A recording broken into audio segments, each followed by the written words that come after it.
perfect. I'm gonna start recording. Jasmine? I think it's like brain function. It's got like hibiscus, maybe some mushrooms. It's fascinating. A lot of people put Yeah. Dude, I have Lion's Mane supplements, and I also have the. I want to grow one of the blocks, Mike. Oh, really? You growing a block? Well, I wish I was growing, but yeah, I've been looking at this course. Do you go to a central market for that? Yeah. Oh, no. I actually get this from the farmer's market. It's way cheaper. Shout out to my mushroom guy, Flying Saucer Labs. They got beautiful. They have an Instagram page, right? Yeah, they have an Instagram page. I think I've seen it. It's beautiful. Yeah, check this out. Check this out. That's pretty. It looks like a brain. Smart, right? It's just feels nice. Like It feels beautiful. yeah, it does. It feels very nice. Feels like it should. Light. Do you like cooking it before you eat it? Oh, you have to. Yeah. You can't eat these raw. No. You can try some right now if you want. It's like an interesting. You just have to try it, I guess, but we don't have to do it. And then the bottom of it, I just want to show the camera a little bit. It looks like a brain. Cloud. Completely. It's super soft. Like a peach texture on there. Yeah, but cold and. So mushrooms are pretty cool, but before we get too deep into it, I mean, we're just riffing here. I got the MEEF twins with me, Zach and Sean Pappert. Thank you for being on the show. Thank you for having us. Yeah. We had to make this happen. Yeah, it's a pleasure to be here. Thanks for giving us the opportunity to share our story and hang out with you. And yeah, always like hanging out with you. Yeah, we go way back, and watching their journey has been so fascinating because of the steps they've made and the motivation that they bring to everybody. I know that they just have to be a part of my life, and part of this show is getting, putting what I like out there to other people, because more people need to be put on to the healthy ways of living that y'all are preaching there. Yeah, both mentally and physically. Yeah. That's what MEEF's all about. Yeah, MEEF stands for motivating everyone to enjoy fitness, but we also got into it to show you that it's all physical and mental. Like the mental side of things is where it makes it all happen. Yeah. All comes together. Mm-hmm. Mental is just as important as physical. So, did you realize early on in your fitness journey that mental was so intertwined with physical? Because typically it takes some time to realize that you can't just bulldoze your way through life. I would say we both got into it just because mentally we weren't ever happy with how we looked, how we felt in our own bodies.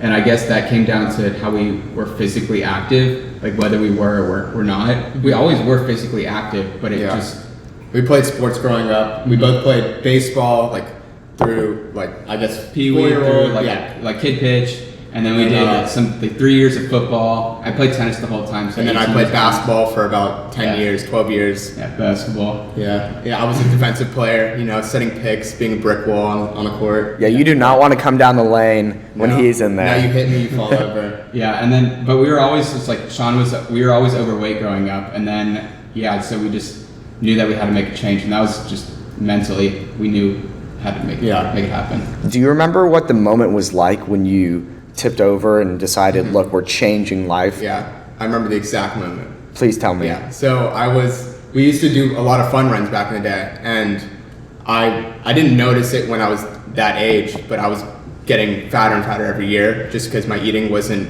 stopping and I was obsessively eating. And so we did a fun run. It was the Texas Longhorn fun run here in Houston. And I did the run, and my older brother and Zach. 13. Yeah, my older brother and Zach were running. We were all running together, and Case zooms off because Case is taller, longer legs, faster. I was always 10 pounds less than Sean, always. And so, even still to this day, usually. Yeah, and so Zach and I were running together, and Zach goes, "You're running too slow. I'm gonna go." And I said, "Okay, go ahead." And I stopped running then because I couldn't anymore. Yeah, and Case and I finished the race, and I ran about 30 minutes later. I ran about 40 minutes later. Yeah, Sean was still. Yeah, I ran about a mile, and I just kept walking after. And I thought in my head that day, I was like, I'm gonna run a half marathon just to prove to myself right now that this doesn't matter, because you can accomplish anything. And even though your struggle is now, doesn't mean it's gonna be your struggle then. So I said, I'll do a half marathon by 18, and then I did that. Fuck yeah. Yeah. And then mine for me was, I was always a tennis player growing up, but I was always the heavier kid on the tennis court. And there was a point where I would just be gassed and I couldn't keep up with other kids.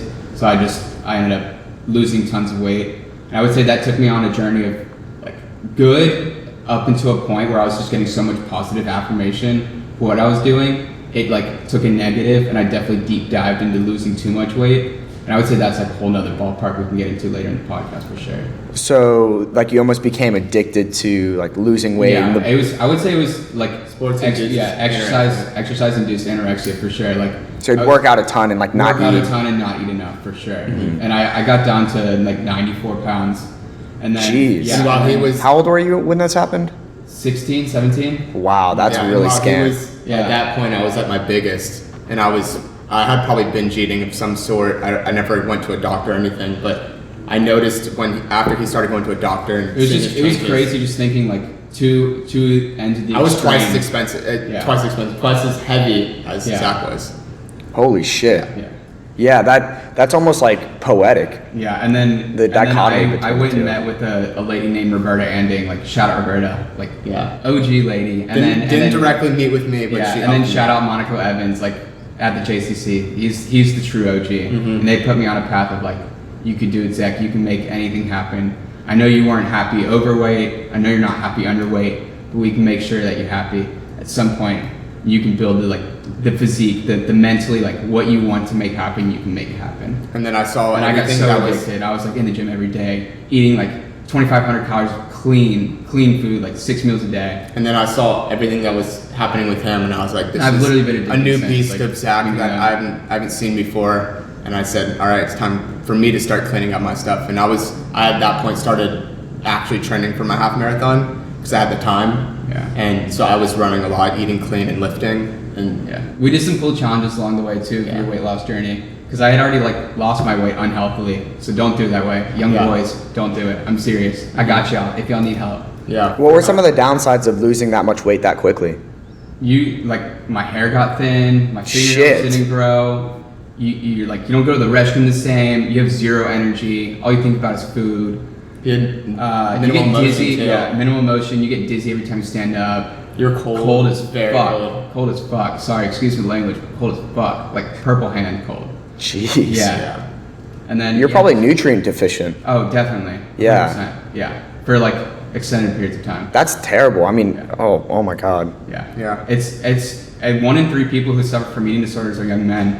Yet, like I think don't like confirm me on this, but I think it's like 94% of people seeking help for anorexia are girls, but 1 in 3 of them are young boys. So we gotta identify that missing demographic and help them out. Spread some That's- awareness. And that's partially why we started MEEF. Is Yeah. I didn't know where to go to get the help. I felt like Our dad was Yeah. always the one who influenced us to get into the gym, and it wasn't until us realizing it upon ourselves. And growing up, we never could find someone like a man who's openly speaking about their issues with eating disorder or going through that, except for a few, and that's like I would shout out like Nick Bear. He made a couple videos on it.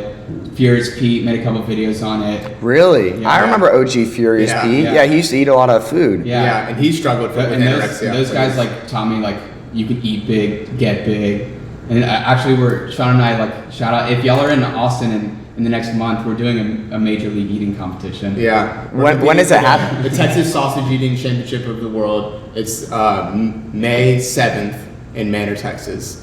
Hell yeah. Yeah. I already got the thumbnail right now. Dude, MEEF eats sausages. I'm gonna eat so much food. Yeah, Zach and I are considered some of the top competitive food eaters in the world. Holy shit. Yeah. Y'all gotta Potentially get some really autographs. Like, autograph my hot dog. I gotta make up for all the lost time of not eating now. I'm just gonna fucking eat. Yeah, you gotta do big. Dude, that'd be awesome. Like, I'd watch a show of y'all just like going to town on some grub and then like lifting heavy, almost like a fuck that's delicious, but like lifting weights. You know what I mean? Like a mukbang and MEEF. Yeah, Muk and basically. MEEF. Yeah. Dude, mukbang's big, bro. I did It's huge. I did a I'm not piece gonna on lie, TikTok. I like mukbangs. It helped a lot during contest prep. prep with bodybuilding. Yeah, just because you can't eat the food, it's nice to watch someone else eat it and just get on Yeah, your we're not the cardio only and ones go. that do that. So So it's almost like watching food porn and like, do you get your nut watching people eat delicious No, you food? just zone out No, and yeah. like if you're on cardio and you're thinking about food, I'm just gonna watch someone eat food and yeah, like you watch like Eric the Electric. Yeah. Shout out Eric, he's the best. yeah, Eric the Electric. He's got good chompers. He's got the he just workouts eats a like lot. Yeah, and he grinds on the workouts. I like too, how so. he posts the workout side. Like he has to work his ass off. Like there's stay in so shape. much cardio to stay in shape, and then he eats big. He'll eat like 10,000 calorie challenges. He's real about it. 20,000 calorie, 30,000 calorie challenges. Yeah, he's the best. Yeah. Holy shit! Would not want to be his toilet. Shout out bidet. Or shout out Tushy, best bidet in the nation. Yeah, he definitely needs that after 10,000 calories. Yeah. Shout out Dude Wiper 1000. There you go. Yeah. So it's like a wipe you use for your butt. What? Dude Wipe came out with like a Tushy type of Yeah. Oh, it's an attachable thing you can put on your toilet. Oh yeah, that's the same It's the thing with the same thing, Tushy. yeah. Yeah, that's good. Sick. It's a great market to be in. Dude, I need to get one. But it's good to see Yeah. that people We're on the squatty potty grind now. Yeah, that's good for it. Yeah. We're primal. You need to use like your abs, right? Well, if you're really primal, you'd shit in Bend the down shit or outside. raise up. Yeah. Yeah, if you go check our TikTok out, Sean was teeing off on our squatty potty. Yeah. Wait, there's a TikTok of you Alec- taking a so shit. Alec Rubenstein got us a Not really. got us a potty putter like when we were like 15, and Sean like set it up. You can and play started. little putt-putt golf while you're on the So toilet. Sean uses the Then potty get bored. putter and on the squatty potty and just tees off. Oh my god. Plays a whole 18 on the Check shitter. out the TikTok, you'll see the video there. Okay, I'll definitely check it out. Yeah, I don't spend too much And time on. MEEF. Yeah, we don't get too much on TikTok, but for me, It's where people are. yeah. Yeah.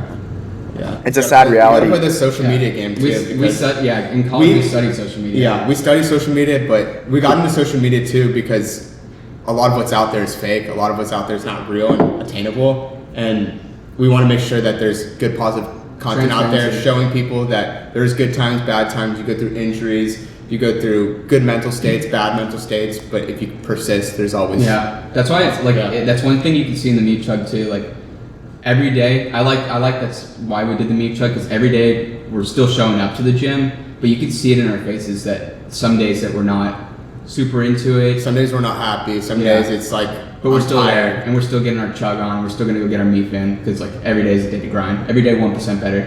There you go. Yeah. Like get out of bed, drag yourself through it if you fucking have to. Yeah, step one, get to the gym. Step two, work out.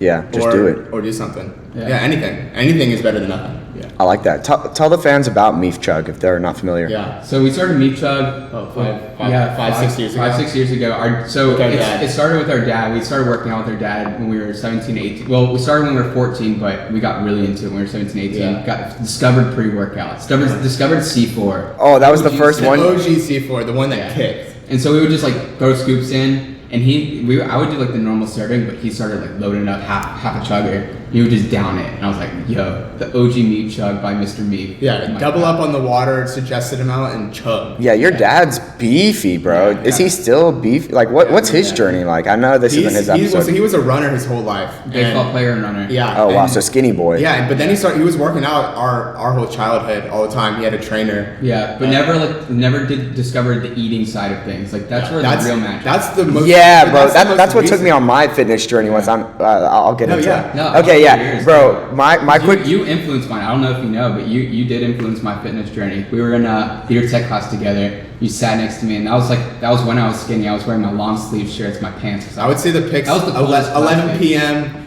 Yeah, and you would at post your 24-hour pics, fitness. yeah, of like middle your of arms. the I week. saw your arms blow up, and I was like, bro, I need to get on this. I need to get on this grind. I wish Zach knows what's up. Oh my god, I appreciate that. I did not know I motivated you. did, So yeah. thank you for sharing A that. few other people at high school that we noticed were on their grind too. For sure. Yeah, Brandon and Vinny. Brandon Hughes. Acuff. Yeah. Oh yeah, A-Cuff's he's a big boy. Vincent. And Vinny, Vincent's bro, always big. me and Vinny, we're like OG gym bros. Like he Yeah, was my exactly. first gym bro ever. Shout out Vinny, bro. We still text to this day. He's at law school right now, and I know when he comes back to town, we're just gonna crush it, bro. We used to fucking like do some bad things at 24-hour fitness. Like you know when you just like murder the gym, you leave. Yeah. It's like a fucking police scene out there, man. Dumbbells There's everywhere. a lot of people from Bel Air that are like now on their grind. Like Yeah. I've been seeing like OJ works at a gym now. Really? He's been running a lot too. He eats really clean. said Cena? Yeah, Cena's like on his grind. I saw him. Is he still in Houston? Yeah. Grayson, Versace. Yeah, Versace's on his grind. Absolute Dude. silverback. Maybe we maybe we started something at Bel Air, man. We maybe got we gotta big. do like a high school reunion, but instead at a gym. Yeah. Dude, I would love to do that. I need to get back in the gym. I haven't been like heavy lifting really since COVID happened. I had this great lifting setup at SMU. They had this huge gym, like rock climbing, swimming pool. I would work out every day and do like multiple. So what's of your those. did you have like a specific split, or did you like not really follow like too specific of a program?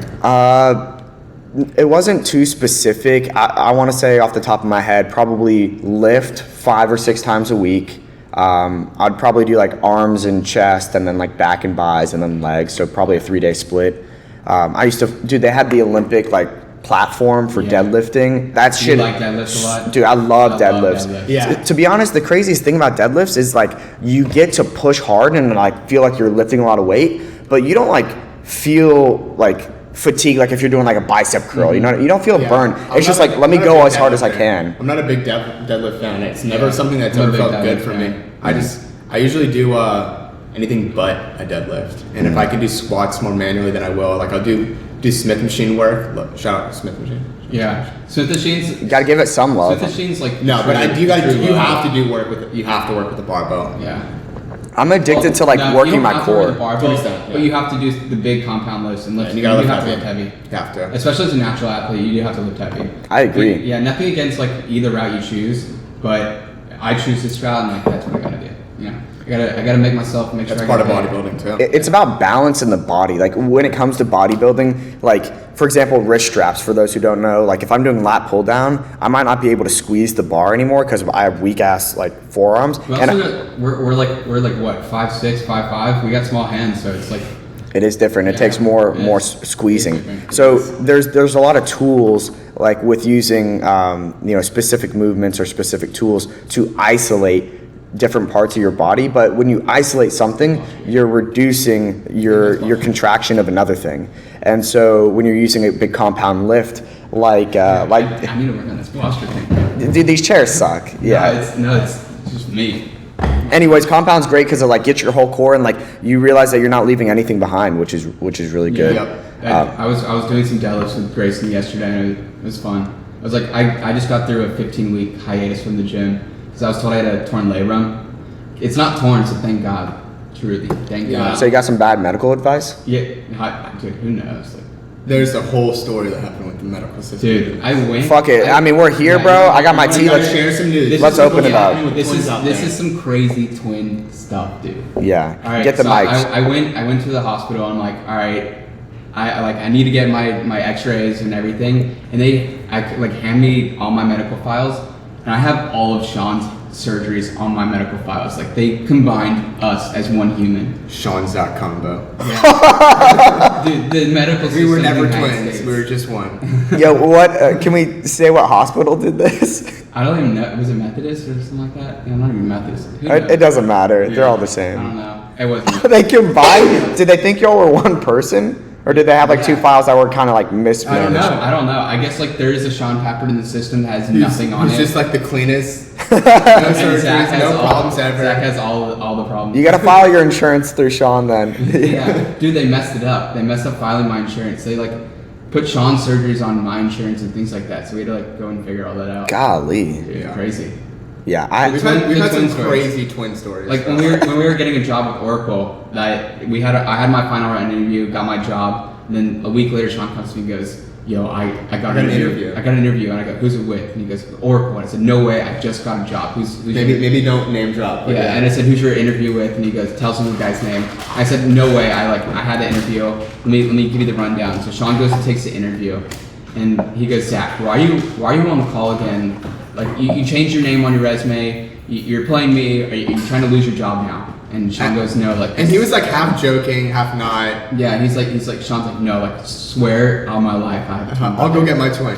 And he made me get on the call. I brought him in. I was and we just cracked up. Yeah, he cracked up laughing, and he goes, "All right, I need both of y'all now." Yeah. Here's the job. Compete. Who's gonna be the best on the team? Yeah, and that's what it's been. This quarter, we've been competing for top. Hell yeah. Yeah. Whatever you're doing in life, competing for the top, that's what we want. Yeah, friendly competition. It's all about a matter of surrounding yourself with good people. And that's partially why we got into bodybuilding too. Is bodybuilding is the most subjective sport out there. Yeah, arguably. Well, we didn't get it to the subjectiveness. That's the one thing. It's an art. I would say that's the thing we don't like about it. Yeah. And that's But why we got into it as twins. How can you compare two people that are truly the same? For 4 years, we truly ate the same, trained the same, slept the same, almost exactly the same for 4 years straight. Yeah. To make sure we looked exactly the same when we stepped on stage, and we did. How do you be subjective? In this How do you choose who has a better physique or not at that point? Yeah.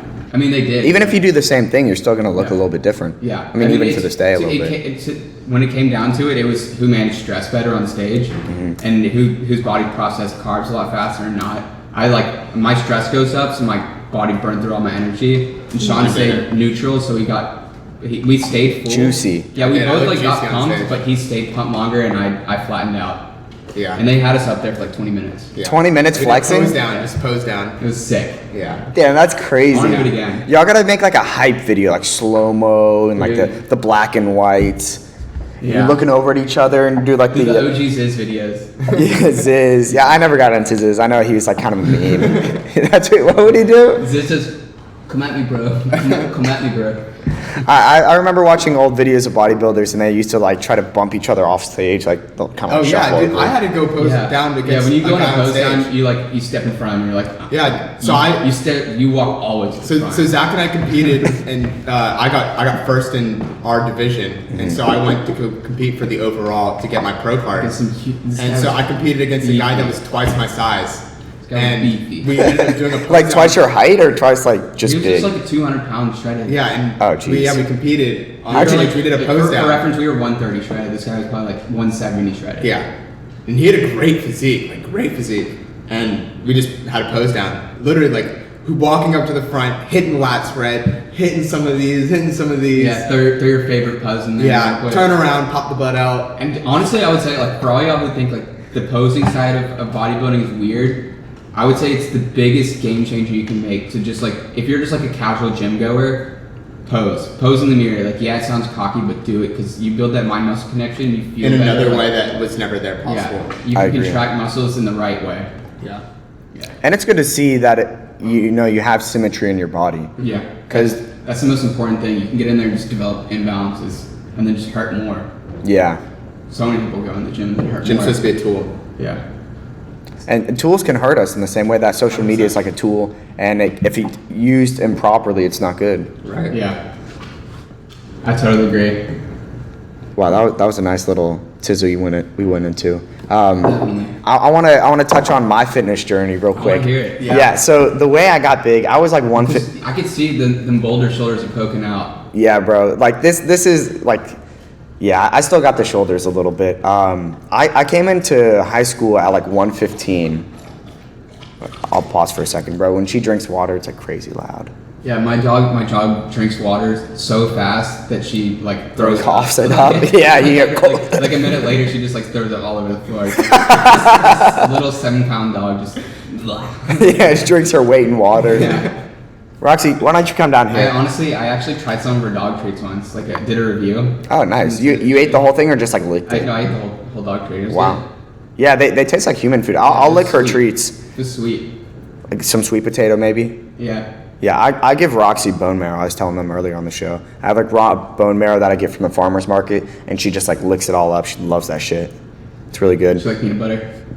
Yeah. Every dog loves peanut butter. One time I shaved my head and I was bald, and I put peanut butter on my head and she licked it off. I just had to. Like I couldn't not do it. How was it being bald? It was awesome, dude. Yeah. Being bald, that's a great segment. I'm gonna write down.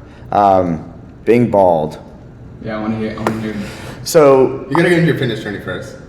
all right. Yeah, we got stories on stories. All right, I came into high school 115. I'd always like wanted to be a little bit bigger, like have some muscle. I think at Green Family Camp, shout out Green Family Camp, it was Jew camp, or Jewish like summer camp.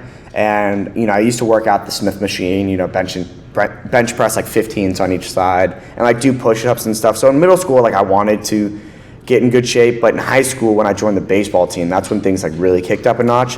So Bel Air High School, like we had a really, really serious lifting program. So before I even started going to the school, we had like summer workouts. So we'd show up at like 6 a.m. and like the first year they hired CrossFit guys. So like I learned how to do CrossFit, got my bench press up, and that's like starting from like nothing, basically no weightlifting. And like the gains you see when you start is like crazy. So I was instantly hooked.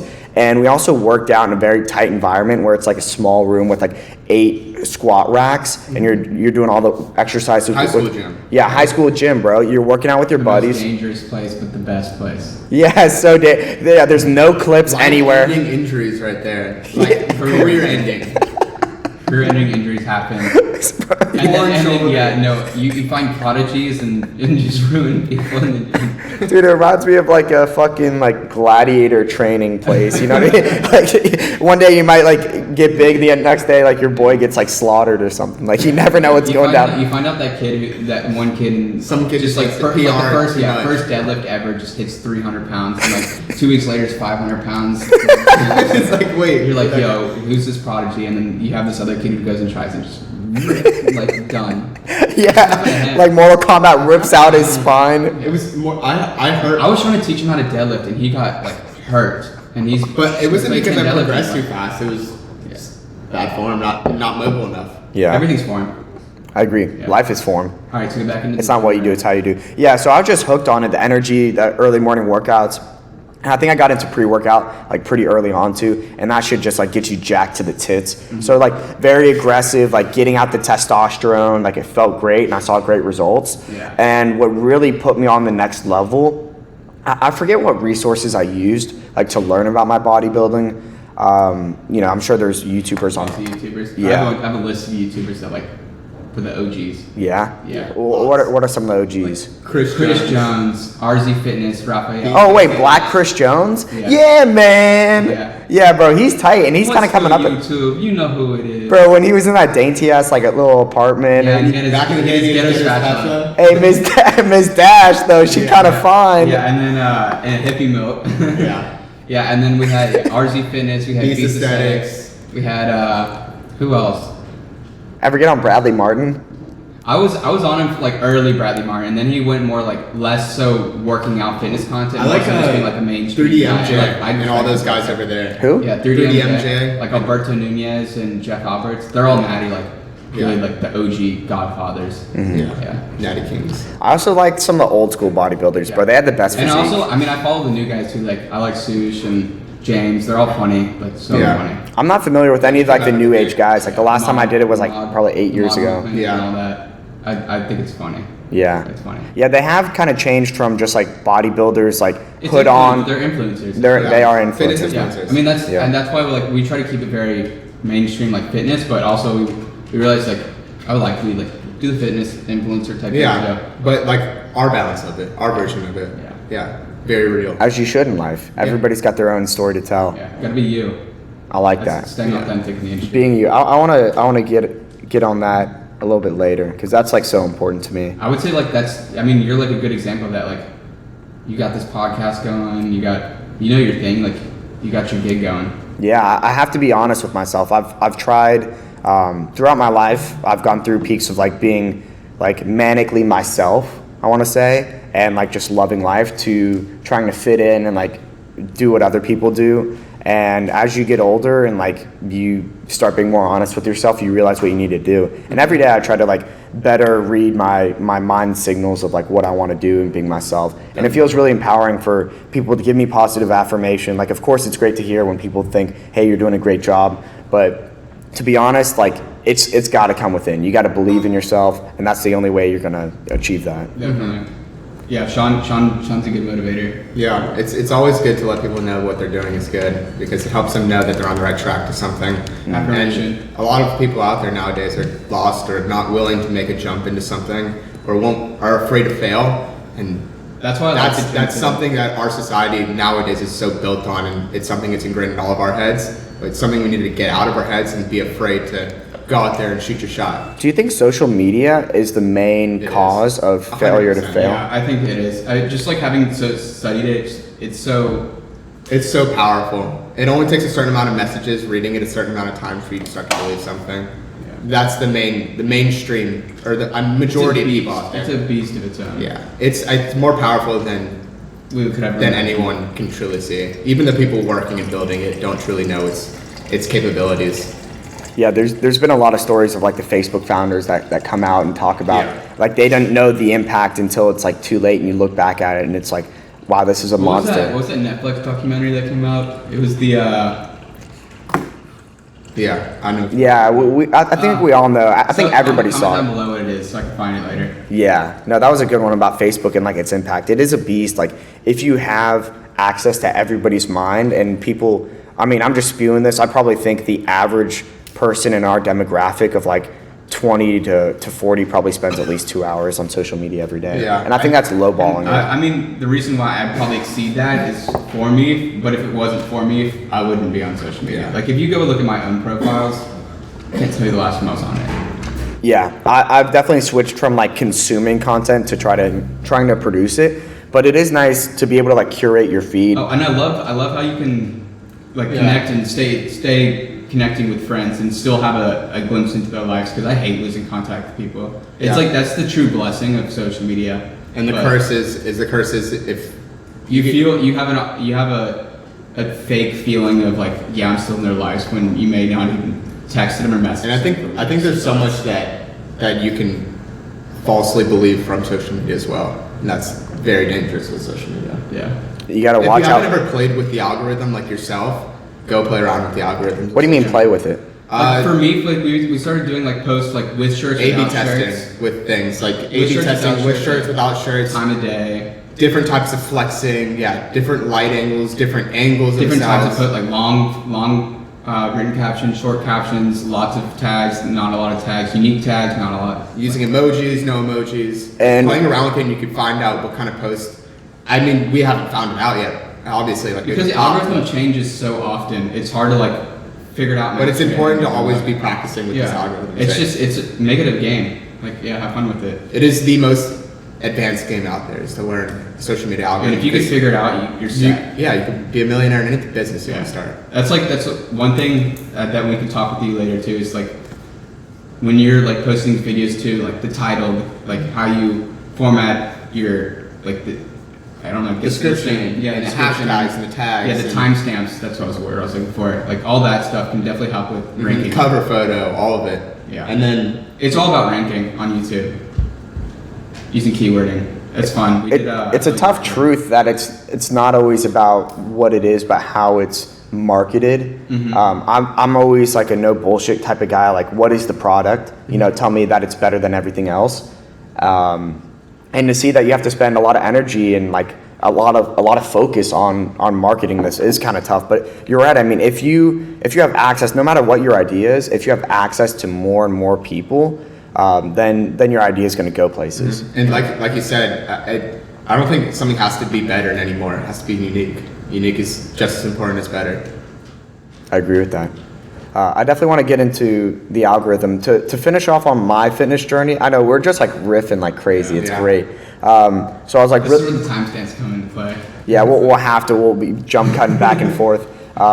So yeah, I was like really into lifting, pre-workout. It was really great. And then the game changer for me was definitely nutrition. I got on this like massive stack where I was doing like after a workout, I'd have these like 2 big like protein chocolate milks. They were like these pre-made things, probably like 200 calories a piece, like 20 grams of protein or whatever, like 2 of those, like ice cream, peanut butter, almonds, oats, like dry oats, game changer. Peanut butter and dry oats really like made me the man I am. And then I went from like 115 to like 130, like all muscle. And then to be honest, like, I don't know, like it kind of happened quickly and I got to like 160. It might've been like college, maybe like too many beers or something. Yeah, but like, it happens fast, dude. yeah, no, but I was in good shape. So now like I walk around 160, and if I work out a lot or if I'm like eating really clean, I'll get like more lean. But like my body weight does not change. You're It's also like a man now. yeah. Yeah, you get that. Well, I thought I was a man at 13. Of course, that's what we're told in our religion, but Yeah. No, Now I'm a man. yeah. Meefy. Me too. Yeah. There you go. So that's my fitness journey. Nutrition really changed the game, and it was great. But I guess to talk about some of the downsides, I guess, because good with the bad, you got to balance it out.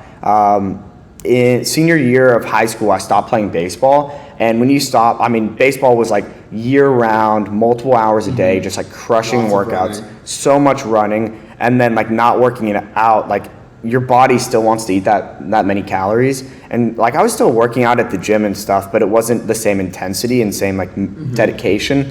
And so I probably gained a little bit of weight. But once I got back in college, bro, like they had such a nice workout and I was still like an addict to just like beautiful like gyms. One cool thing that my fitness journey took me on was I was never a good swimmer when I was young, and we had this Olympic sized pool. I'm not a good swimmer at all. Yeah, right? And I love swimming. I hate the cold, so I just can't get in the pool. Don't like the cold? No, we got to do a cold plunge. Yeah, I swim all the time in there. It's great.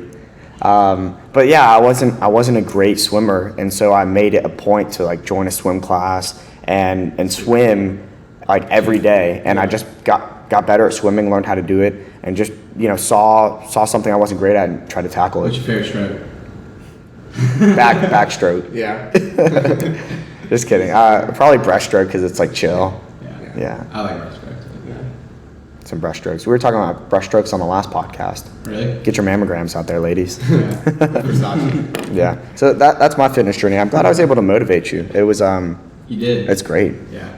And now I'm doing yoga like hella. Yeah, so we did a yoga class back in college. Yeah. Shout out Zoe. And it literally helped my groin pains. I had groin pains, thought I had a hernia for about a year. Jesus, where on the groin, if you don't mind me asking? Like the entire hip. So Oh, like on the yeah, so outside? I got diagnosed with a sports hernia. So there's like truly no hernia or anything. It's just a type of diagnosis that they give you for a generalized injury. Kind of like what they did with my leg. Yeah, Yeah. so- You have a micro tear, but yeah. Yeah, and so I was told I could get surgery, but it's not something that's worth getting surgery over. And so I just started doing yoga with Zoe and Yeah. transformed Game everything. changer. Game changer. Opened It was- everything up. It was awesome. Yeah. I started going to a guy named Brent at North Star Manual Therapy. Shout out Brent. Fixed my arm and my shoulder. He's fixing me right now. And he told me like the first thing you need to do is like be mobile. Like you got to work on your mobility. Then you got to do like your plyometrics and like be like good body weight exercises, and then you can start getting into strength training. Yeah. But you got to be like, you have to be mobile. You got to build the foundation. Yeah, he told me the two things that modern society messes up on is making us sit to modern day toilets and putting socks on our feet. Because he said the socks on your feet is where you start ruining your feet. Imagine putting gloves on your hands. Shout out toe socks. Yeah, shout out toe socks for sure. Y'all use toe socks? Yeah. Wait, throw them up on cam. I want to I see don't them. have mine on right now, to be honest, so Zach will throw up the socks. Toe socks. Oh my god, dude, your feet look like Shrek. That's awesome. Yeah. I want some healthy feet. Yeah, bro, I want healthy feet too. Bro, I used to have such bad knee pain, and then I started wearing. Yeah, I used to have lower back pain. Started wearing wearing correct toes. Started wearing zero shoes every day, and my knee pain, my hip pain is going away. Holy shit. See, that's something I really wanted to talk about because I noticed wide toe box. y'all were walking the zero drop shoes. So Slow adjustment. Like don't You rush. can't into go it. right into it. You got to just cycle your shoes. That's okay, well let's pull the lens back a little bit. Pull the lens back. So Zach, I want to hear your story. Yeah. So you're having hip pain. What opened your eyes that it might be your feet?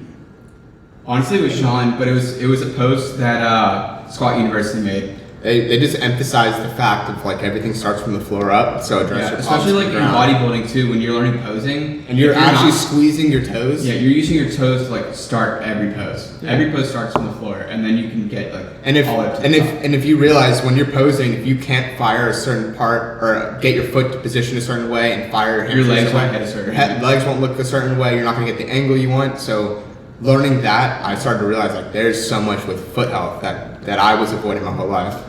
Yeah. Also, I wore like shoes all the time. Yeah. Like I wear Converse only.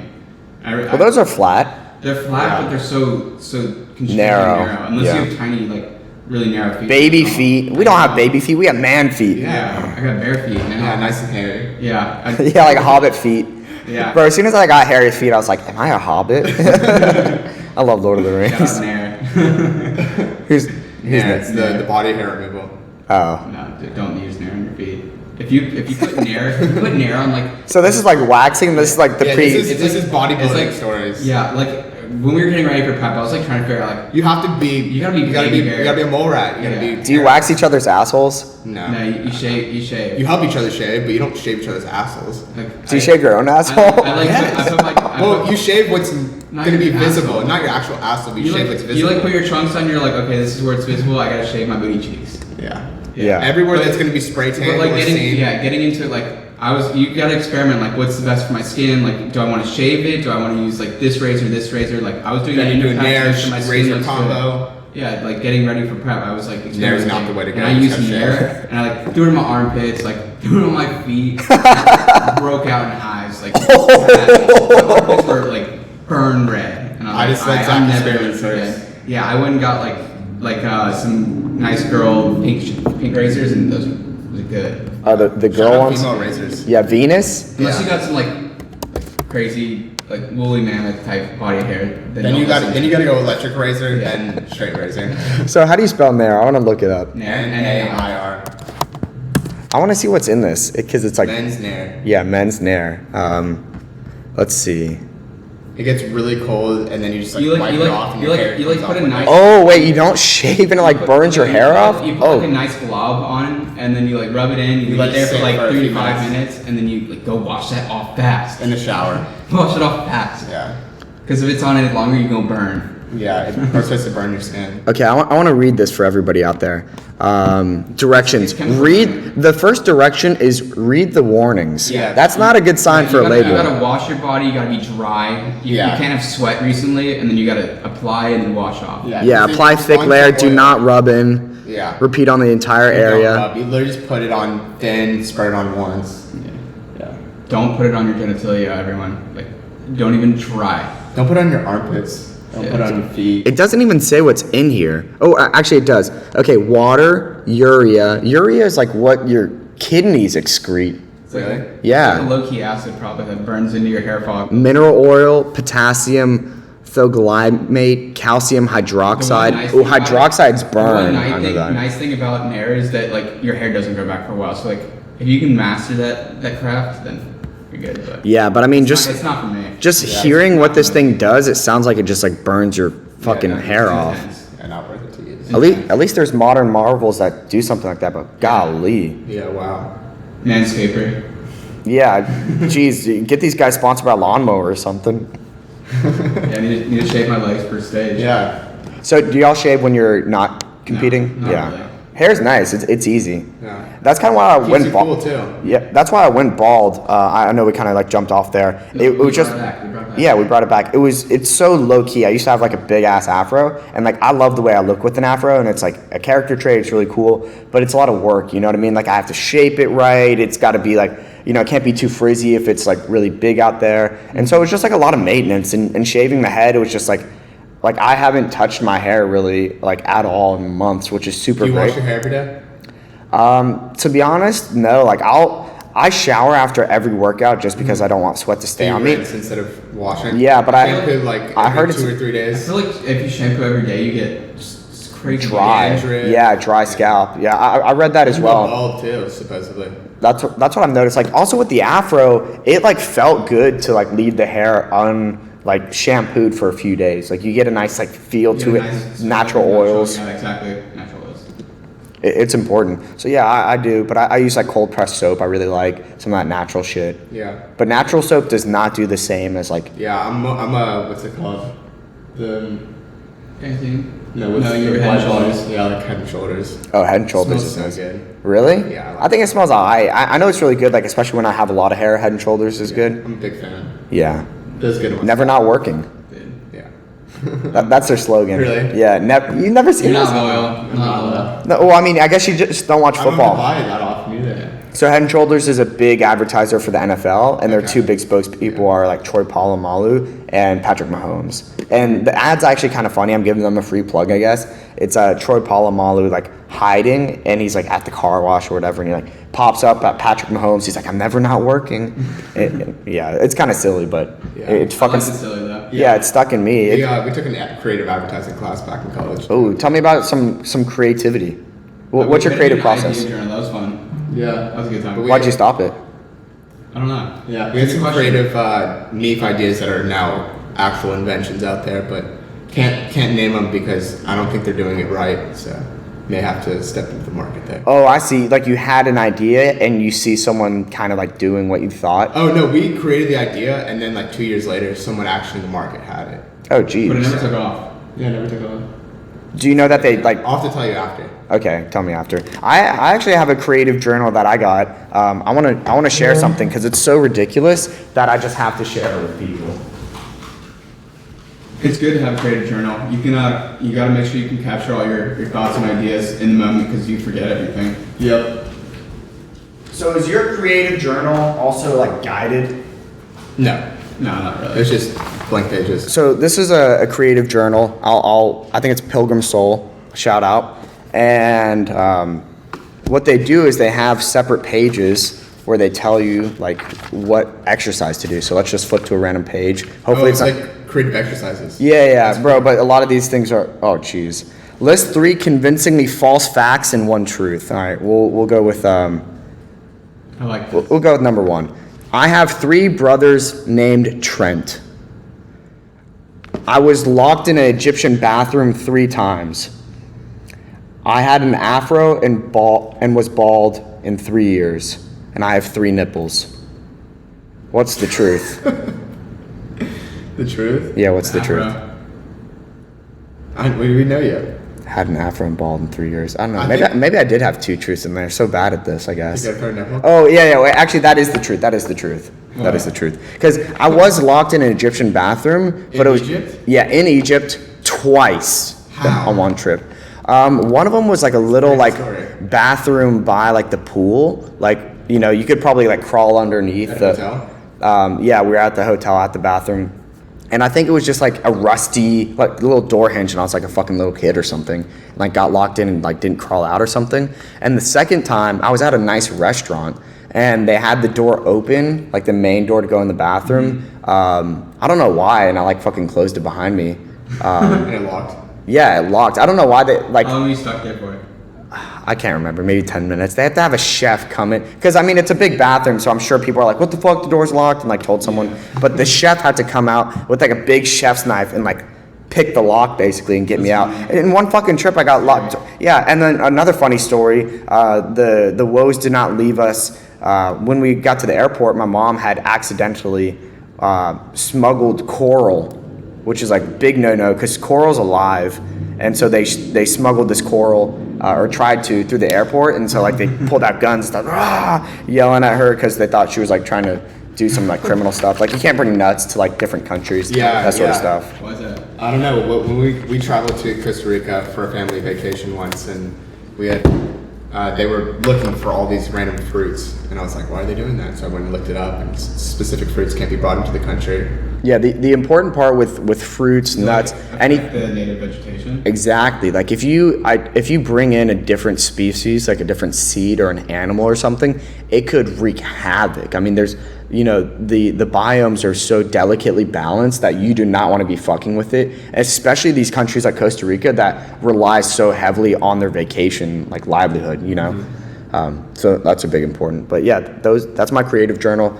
Being creative is like, for me, most of it's just like being silly. You have to work at it though. That's- You can Yeah. lose it. You can lose your creative. You can lose your what is it? What they say? It's, if no, you it's, forgot how to do it. No, that's from Step Brothers. But It's I like Step the Brothers. Robin Williams quote. He talks about. I don't remember it off the top of my head, but he has a quote about creativity. Yeah, I want to look it up. Robin Williams makes Robin Williams reassures me that is- it's okay to be as goofy as I am. Yeah. Robin Williams embraces the youth mentality of being himself. When you have a crazy, creative, or different idea, don't dismiss it. Innovation spawns from creativity, and the world is better for it. Damn, that's not a quote. All right, let's see. I don't We're think that was it. diving in. We got a few. I don't know. There's like a billion quotes. That guy's a Yeah, legend. but Robin Williams. Shout out Robin Williams. He's a goat. Resting in heaven right now. He's a good one. Yeah, so that's creativity. We talked about being bald. Arnold has some great quotes out there. Oh, Arnold does. Like the pump. Oh, the pump. It's like coming. It's like coming. Yeah, and then Coming in the gym, coming in the the ain't nothing but a peanut quotes. Ronnie Coleman. Ronnie Coleman quotes. Yeah, lightweight baby. You ever get down with that? Let's go. Yeah, nothing but a peanut. Yeah. Yeah, we got some good quotes. To end the story on being bald, the best part about being bald, other than the No shampoo. maintenance, is it's actually swimming. Swimming when you're bald feels so nice. It's like swimming in the nude. You ever do that? Yeah, it's so great.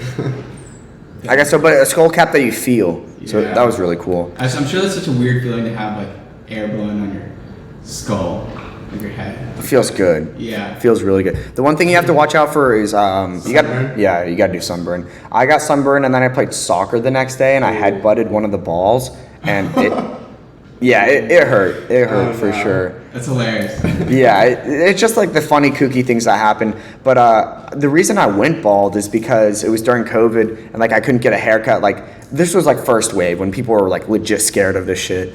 And yeah, I couldn't get a haircut and I was at my friend's ranch and I kind of like wanted to go bald. Like I had thought about it and they said, hey, I'll give you $100 if you go bald. And so I let them. Yeah, easy. And then at the beginning of COVID. Yeah. I don't know about bald. Did you go bald? Yeah, bro, like straight razor and everything. Yeah, definitely not. Dude, because that's how, like, when you buzz your head, like, sure, your head's buzzed, but when you're, like, bald, like, no fucking hair, like, How you long shave did it, take for your hair to come you're a back? hoss. Is it like, I think it took, like, 14 months to, like, get it back to an afro. This is probably, like, let's see, I got a bad haircut maybe in, like, January. It's maybe, like, 2 months.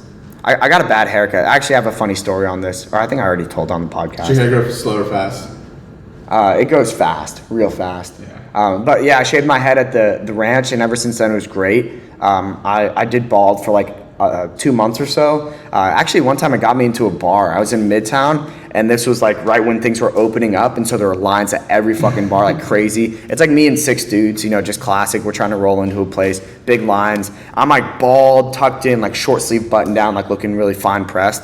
And one of the bouncers from like 360 calls me over. He's like, hey man, calls me in, lets me and all my boys like get through, and there's like a fat line. Like really didn't say anything, just called me over and like let us in. That's so you awesome. look like a baller. Yeah, I guess so, man. The bald baller. The baller. Bald ballers. I like it. That could be like a Need a basketball shirt. name. Yeah. Chrome domes. So that was really cool about being bald. And then I went bald this time because I got a bad haircut. Dr. Evil. Yeah, I was like, fuck it. Yeah, I did do Dr. Evil for Halloween. That was a great That's awesome, costume. yeah. Goated, right? Yeah. For I real. totally clogged up my friend's sink though because I shaved it there. The next day he took a Snapchat. He's like, Dr. Evil's hair. Drano. Yeah, I had to send him some Amazon Prime Drano. Definitely help him out after that. Shout out Max. I do want to talk about the doctors, like your medical journey, because there's been a lot of surgeries involved, you know, the shoulders, and it sounds like there's some other. How do you sift between? Hydrate. There you go. How do you sift between the doctors that see you and say, this is your problem, like let's do surgery, and the people that empower you by like teaching you how to use your body? I don't think anyone told you to have surgery. No one's ever told me to have surgery. Like, thank God I haven't had an injury to where I've ever needed it. But I've had like past injuries. Like I had an AC joint injury. Those are the worst. Just like What's an AC joint? it's where your like clavicle meets your shoulder joint, and it's like I don't even know. I'm no medical background at all, but it's that weird ball thing right there in your shoulder that every gym bro, if you're benching, you're doing it wrong, you're gonna feel it. I promise you. Yeah.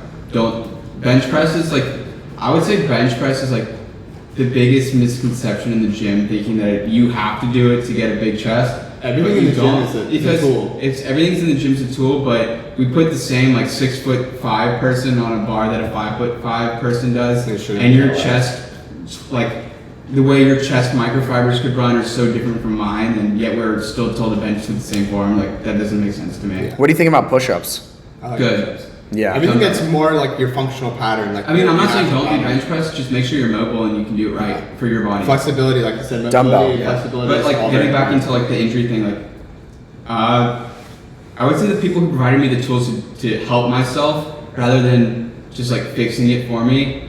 Like you said, part of the journey is like where you like the journey to get to where you wanted to be is where you make the real magic, like what you learn, the lessons and everything. Mhm. So, like I would say like the last 15 weeks of me not being able to lift taught me a lot too. 'Cause it taught me that yeah, I love bodybuilding, yeah, I love being on stage, but if I can't lift, I got nothing. I need to be able to lift.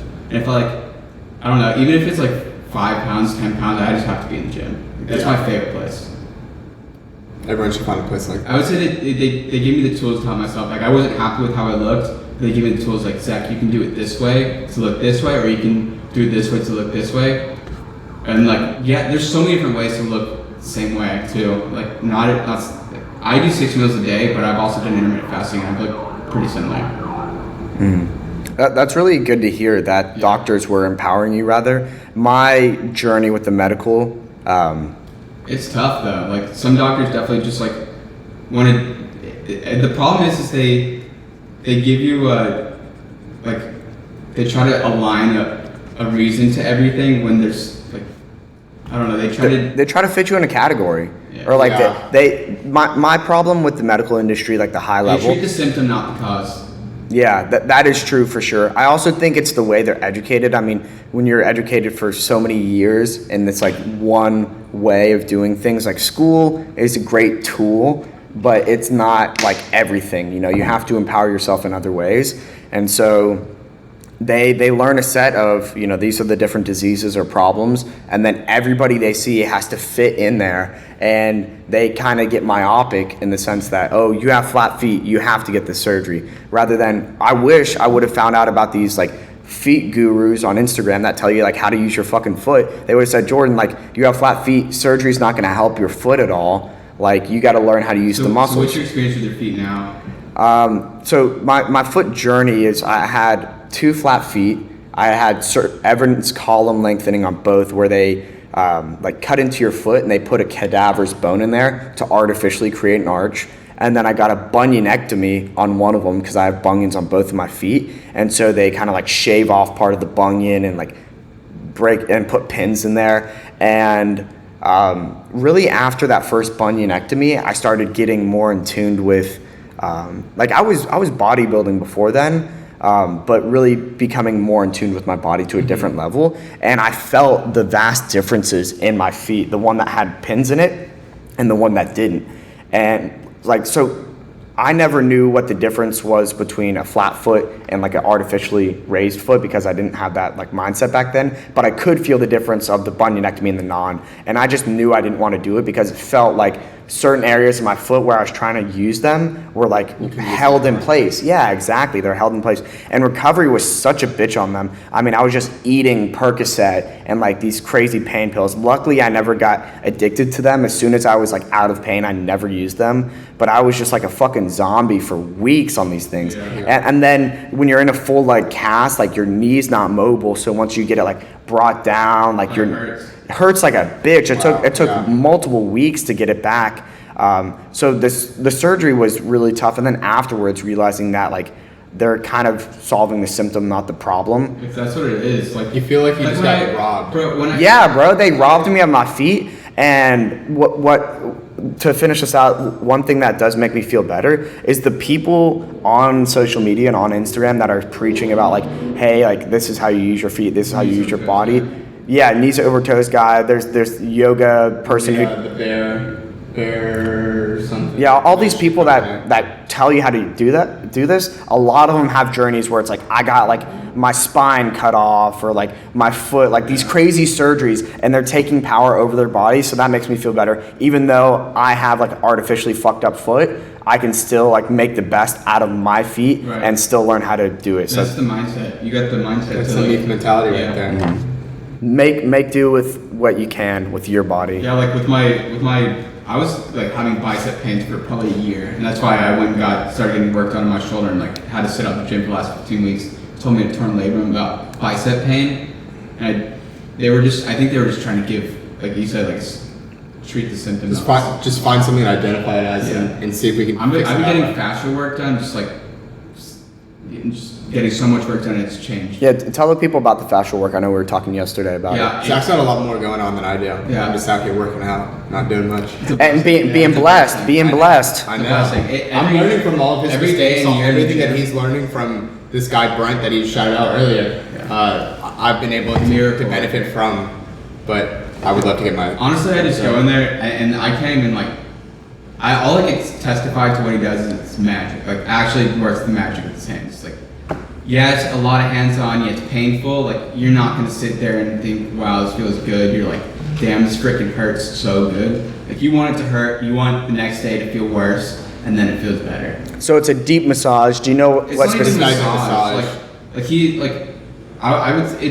your fascia is it's not even a thin layer that sits over your muscles. And when you're going to the gym, you're ripping your fascia and then it reattaches, and sometimes it reattaches like this, and you need to lay flat. And all mine was just jumbled up all in my shoulder from years and years of bad lifting, bad posture, injuries, just not addressing it ever. Like foam roller, like tennis balls, those are like the tools to help. Theracane, get those. Like those are all the good things. Using a hypervolt properly. Yeah, like those are all the things that like, help with myofascial work, and then just you want to relay it flat down so that you can get blood flow. Everything can fix itself. So the body gets like knotted up when you're working it out. Exactly. Yeah.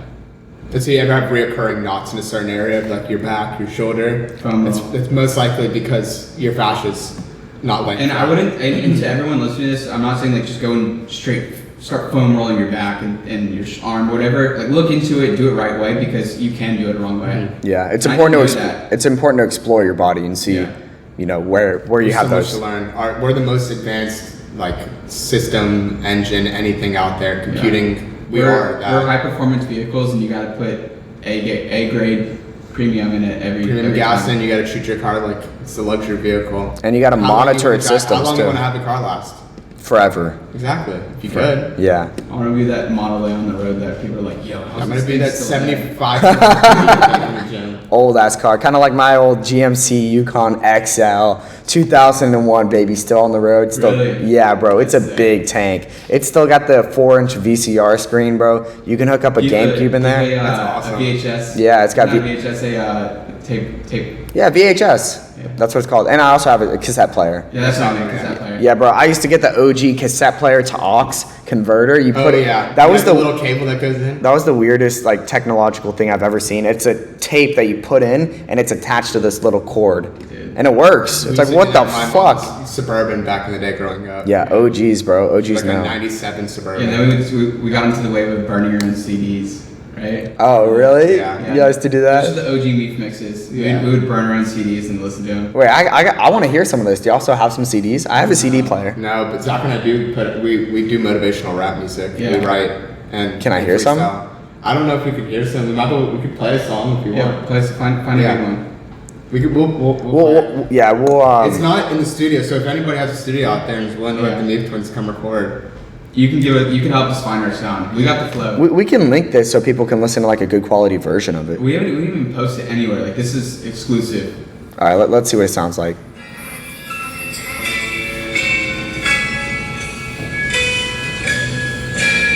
Yeah, don't mind the sound. It's all about the lyrics.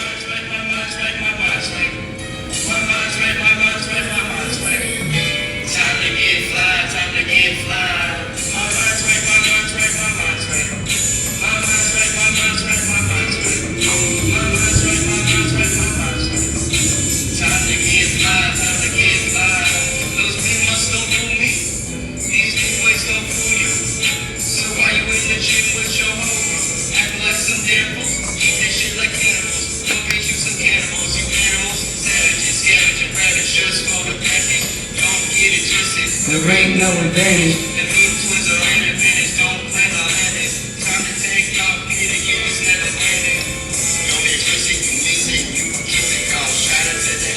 Is this Bun B? No, it's not. Bro, it sounds like Bun B. We have some other songs that are like. Bro, I like that. We have other songs that are like inspired by Houston rappers. Yeah, bro. Like a chop and screw type song we have. Dude, y'all should definitely put that out for sure. That one's called Mine's Right. Mine's Right. Yeah. I got you. Yeah, I got a mic. It truly is mindset. Like whether you want to make change happen every time you walk into the gym, for work, your attitude, how you wake up, how you approach every situation. That's why I like seeing when you like post your social media, like your Snapchat and stuff. You can see like you got a smile on your face. Your mindset is like always positive. It's contagious. You said you studied something in psychology, right? Yeah, I had a minor in cognitive psychology. I did that because in finance, it's just as much like numbers as it is, you know, psychology of people and the madness of people. And so that's like why I wanted to learn it. But it's just fascinating to learn about your mind. Cognitive psychology is like, it also touched on philosophies. So there are some, philosophy. I have this one book I'll lend it to you and you can flip through because there's no way I'm touching it in a long time. It's dense as shit, but it asks like some of the most basic questions.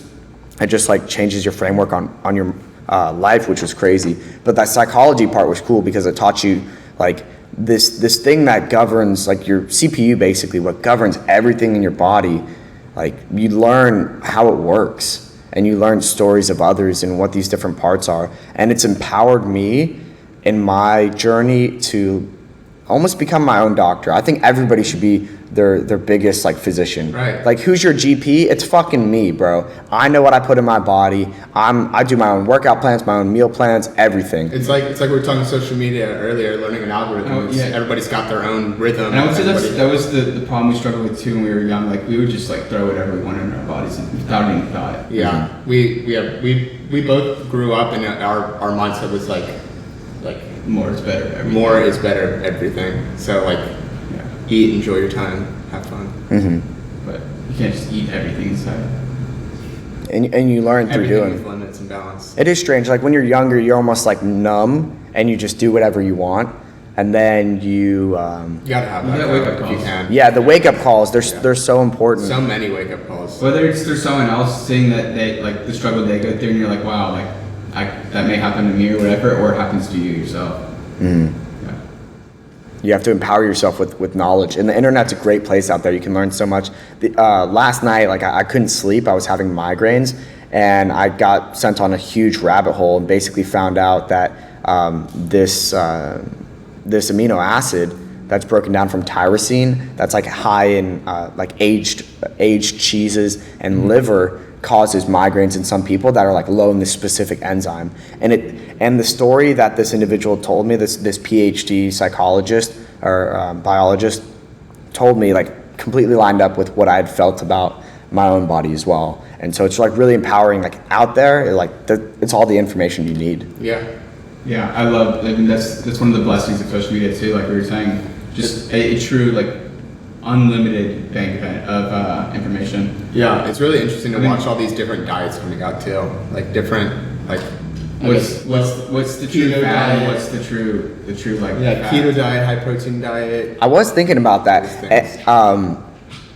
Our mind wants us to come to an easy answer. This is the diet. It's perfect for everybody. Right. This is the answer. But I was thinking about this the other night. It's not the answer. Everybody has their own diet that works best for them. And like, you know yourself, and you just got to try out new shit and be willing to fail. Everyone has such different needs. Like that was something that was made evident in bodybuilding prep too. Like my body needs Doesn't respond. such different foods than Sean. Yeah, and he needs more food than I do to function and get the same performance. Wow. Same muscle growth and everything.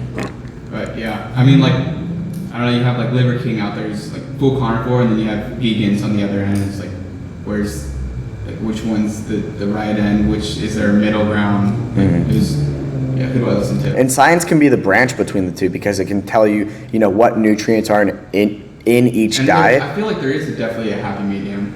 Oh, I Yeah, agree. it's- I think that's life, man. Yeah. Yin and yang. Yeah. So what's your diet right now? I mean, Both of y'all? our approach from starting It's has always changed. been It's changed. Yeah, So, it's like, always been taking it as basic and as bare as possible. It 1% different, 1% better every day. So it's been a slow It's been like evolution. eating the exact way we did back in the days, which is whatever we wanted. Then it's like, can I structure this for my school week? So I structured it for my school week, and I was able to eat that clean. For me, it was like coming out of like my eating disorder past. I was on 6 meals a day. It was like breakfast, lunch, and dinner. with He two- wasn't eating, and with I was two- already overeating. with 2 or 3 so. snacks in between. And that His was was like my grind. his was getting himself to eat meals that he could enjoy and like the flavor and Yeah. all those things, and having good. I did meals because like he wanted to work out. 3 meals a day with 2 meals, like 2 snacks, and then transitioned to more like intermittent fasting because I found that no matter what, I always had a stupid appetite, like just through the roof. And if I like listened to it only, I would be huge, like just morbidly overweight. So I needed to control it. That's your And then- ghrelin. Yeah, my hunger ghrelin hormone. was just out of whack. So I was doing intermittent fasting for a bit, and that got me to like the leanness I liked. I got good muscles, and I was eating like exactly the way I wanted to. And the amount of nutrition Yeah. you need in your day. Yeah, exactly. What do you mean eating the way you wanted to? Because it sounds like you're not eating for like a large part of the day. I mean, I felt It fit your lifestyle too. it fit my lifestyle. Like I would go in my classes, like I fit all my classes back in the mornings, like doing through college. So I would My just day was a go, little different. so I would just go and grip my classes, not eat faster, and then I would go back, eat a huge meal, and then hit the gym.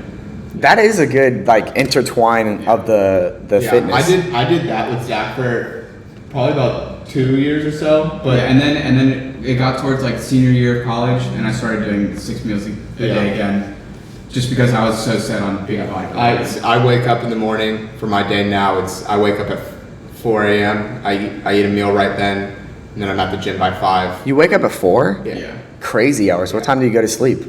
10:30. I got a girlfriend, so maybe 10. closer to 10:30, 11. So Okay. I don't get much sleep. But yeah, I'll wake up, I'll eat, go to the gym, work out, come back, eat, work for 3 hours, eat, work for 3 hours, eat, work for 3 hours, eat, and then eat yeah, 6 times Always eating. every 3 hours. Yeah. small meals. 3 to 3.5 hours. I like what y'all said about trying things new slowly, 1% every day. Yeah. If someone put me on the diet I am right now, right from what it was when Sean started, I didn't go from the 6 meal or 5 meals a day to intermittent fasting to 6 meals a day again, like immediately. It was the even some days during the week, it's it's not even like that. It's Yeah. like 5 days of the week, I'll eat 6 meals a day. And like now I'm visiting my parents here in Houston, so I'm gonna eat like 4 or 3. 3 or 4 meals a day instead of 6, and they might not even fit my diet. They might be a little higher on the calories.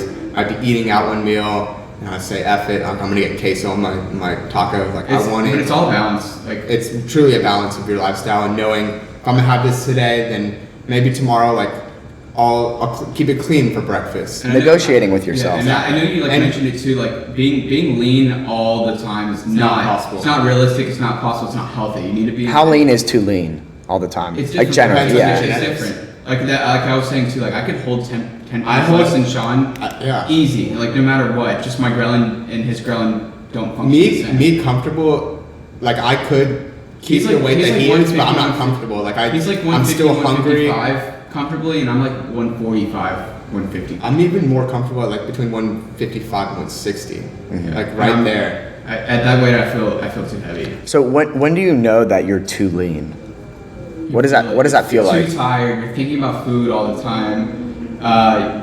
For guys, your dick don't work. For girls, you lose your menstrual cycle. Yeah, so you tell feel us- your joints moving and grinding, like Yeah, that's your it. recovery just your ligaments drop feel off. tight.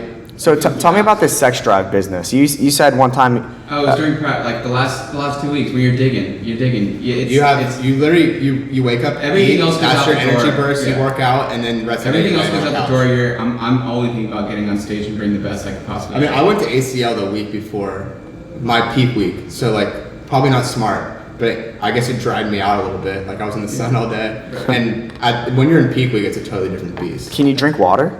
So Specific you're amount. basically Really? a human Yeah. sponge at that point. You got no body fat on you.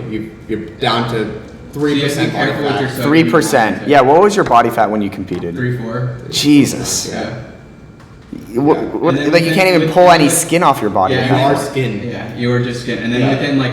And then 2 when weeks you out- step on stage, so day of prep, day of show, you're dry. You got no water on you. Your muscles are just like flat, and then you eat in the morning. You're eating fast digesting carbs, and Nice. you go Funny. pose. You're posing, and you're doing some band work to pump up, Pump and your up. muscles just start to expand because you have no water on it, and they're just You're the absorbing all the biggest you've carbs, ever and been you just that day. you look ridiculous. Yeah, almost like cartoonish. Yeah. But that look that you have right there So is simple. truly a 30 to like a couple And hours. It's crafted look. like it's like my look, my first show versus the second show got better because Yeah. I like knew I need more calories, I need How to peak more right. faster digesting carbs, I need to be It's an art to calmer on peak right stage. on stage. I need to be like chill on stage. I can't like flex too hard. I need to flex this hard so I can hold my energy through the whole Holy time. shit! Yeah, it's a And you go on science. stage, you can put some like honey in your mouth. Or you Yeah, can I put- even I eat some put a- candy. Some people I- drink wine before, red wine, because it's got high sugar. I put the It helps with biggest spoonful vascularity. of honey in my mouth for the second show, and it definitely helped.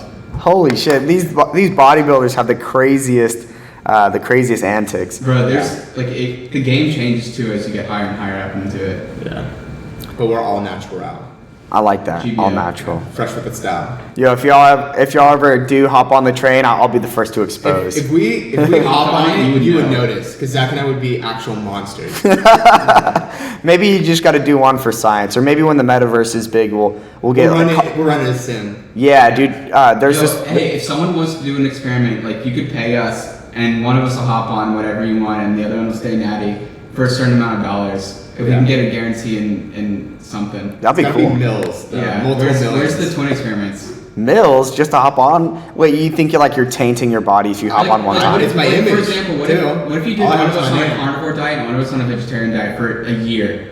Yeah, 15. Bro, I think you could do it for like a month and see the results. I think that'd be crazy. Yeah, Someone should do All right, it. someone pay for my food and I'll do it. Shit, I don't have money to pay for y'all's food Yeah, because I know. it's expensive, bro. The carnivore diet. I tried to do like a lot of vegetables, and I kind of eat like mostly meat now, and I feel much better. But shit, it does get expensive. Like if Yeah. you're eating steak every night, it's like those ribeyes, $18 What's your a diet pound. consist of right now? Right now, my diet, pretty much every morning without failure, I have like 3 eggs with some lion's mane mushroom, bacon. I'll cook some bacon in there. So, that's breakfast. Lunch is typically like ground beef. I'll do like a ground beef burger, like no bread, like just meat, like a patty. I eat a lot of fruit, and then dinner is always like a big piece of meat, like some sort of steak or a marinated, piece of beef. Yeah. So pretty much beef, eggs, raw milk, all the cheese I want, all the bacon I want, all the fruit I want. I basically eat when I'm fucking hungry. And then every now and then, like, I get a hankering for like candy or chips or something. Yeah. And I've been trying to cut that out. We keep it pretty simple with what we eat during the week. It's white rice, sweet potato, because I can't do regular potato. Just My one cheat meal a day is like some tacos. Yeah, we use tacos like a are low pretty good. carb They're all- tortilla. yeah, So we need that. And then I like black beans. Like on prep, I didn't eat black beans at all, but right now I eat black beans, pinto beans. Did they make you feel good? Because I was having that predicament I like last fiber, night. bro. Fiber fills me up. It keeps me feeling nice. Like I have good bowel movements. Everything's moving with fiber. I will say with this new diet, my shits, this might be too much. I'm not on the toilet for more than like 30 seconds. I have the cleanest shits, very easy. Like, it's amazing. It's great. Good, Not good. to get too graphic, but do you poop a lot? Like how often are you going, and is it a lot when you go? It's a good amount when I go. It's probably two times in the morning, on average, two times in the morning. I clean it out, and that's it, bro. Yeah. Do you go like one time and then like an hour and a half later you go again, or like an hour?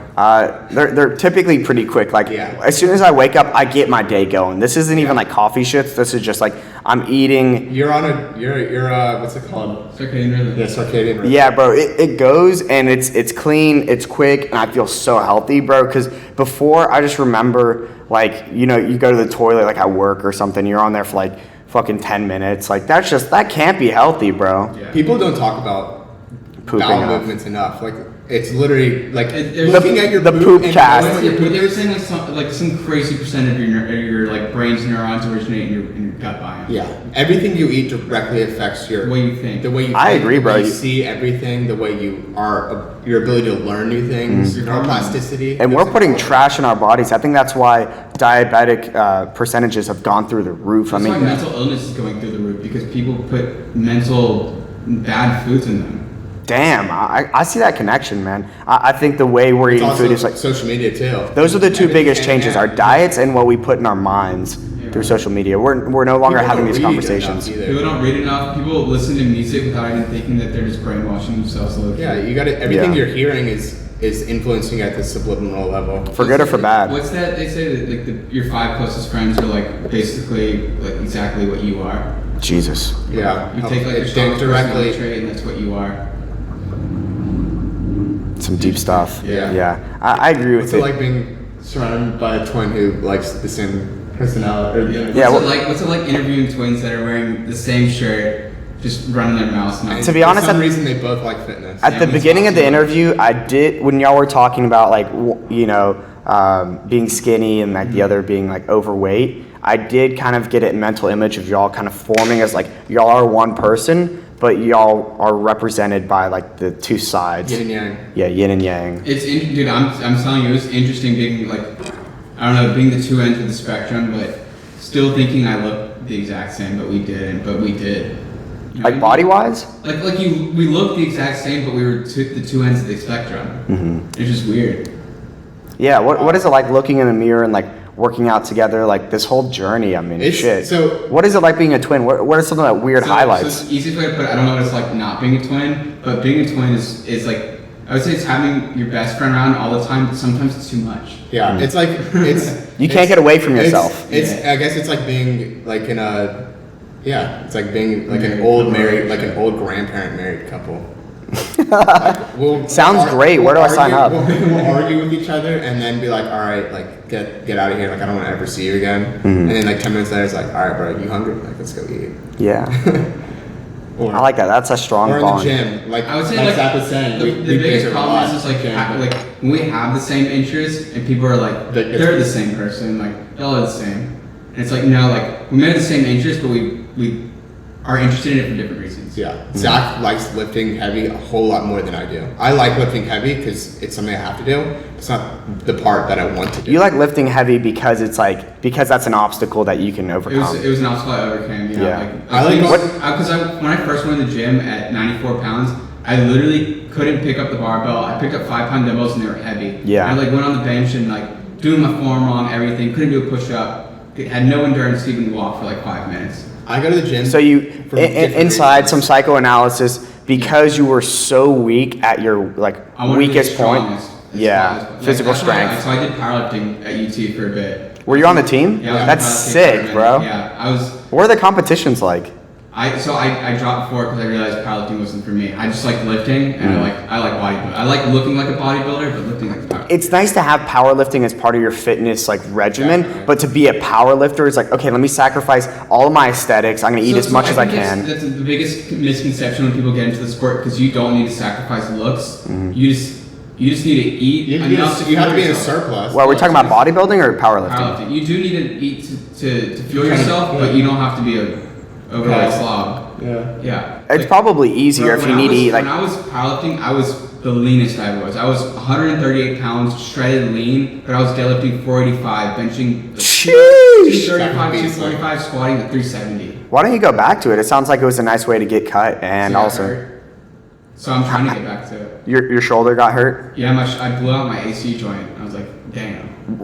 And this is different than I the was torn doing labor. incline barbell bench, and I felt this big pop in my shoulder. Oh God, Yeah, were you in and- danger when the bar came down or No, something? I fucking muscled that up. You used your functional muscles. Yeah, and that's probably what ruined me for a bit. And then I've just been trying to get back to it, but Brent's saving me. I'm feeling like I'm gonna get back to it. What'd you learn from that injury? It's never worth it to push your limits. But how do you Bring know? exhaust. Bring exhaust. How do you know? You follow a structured program. Don't go in the gym and just lift. Follow a program and trust it. Stay to it. I know you're gonna feel good one day, and you're like, yo, I just want to do it.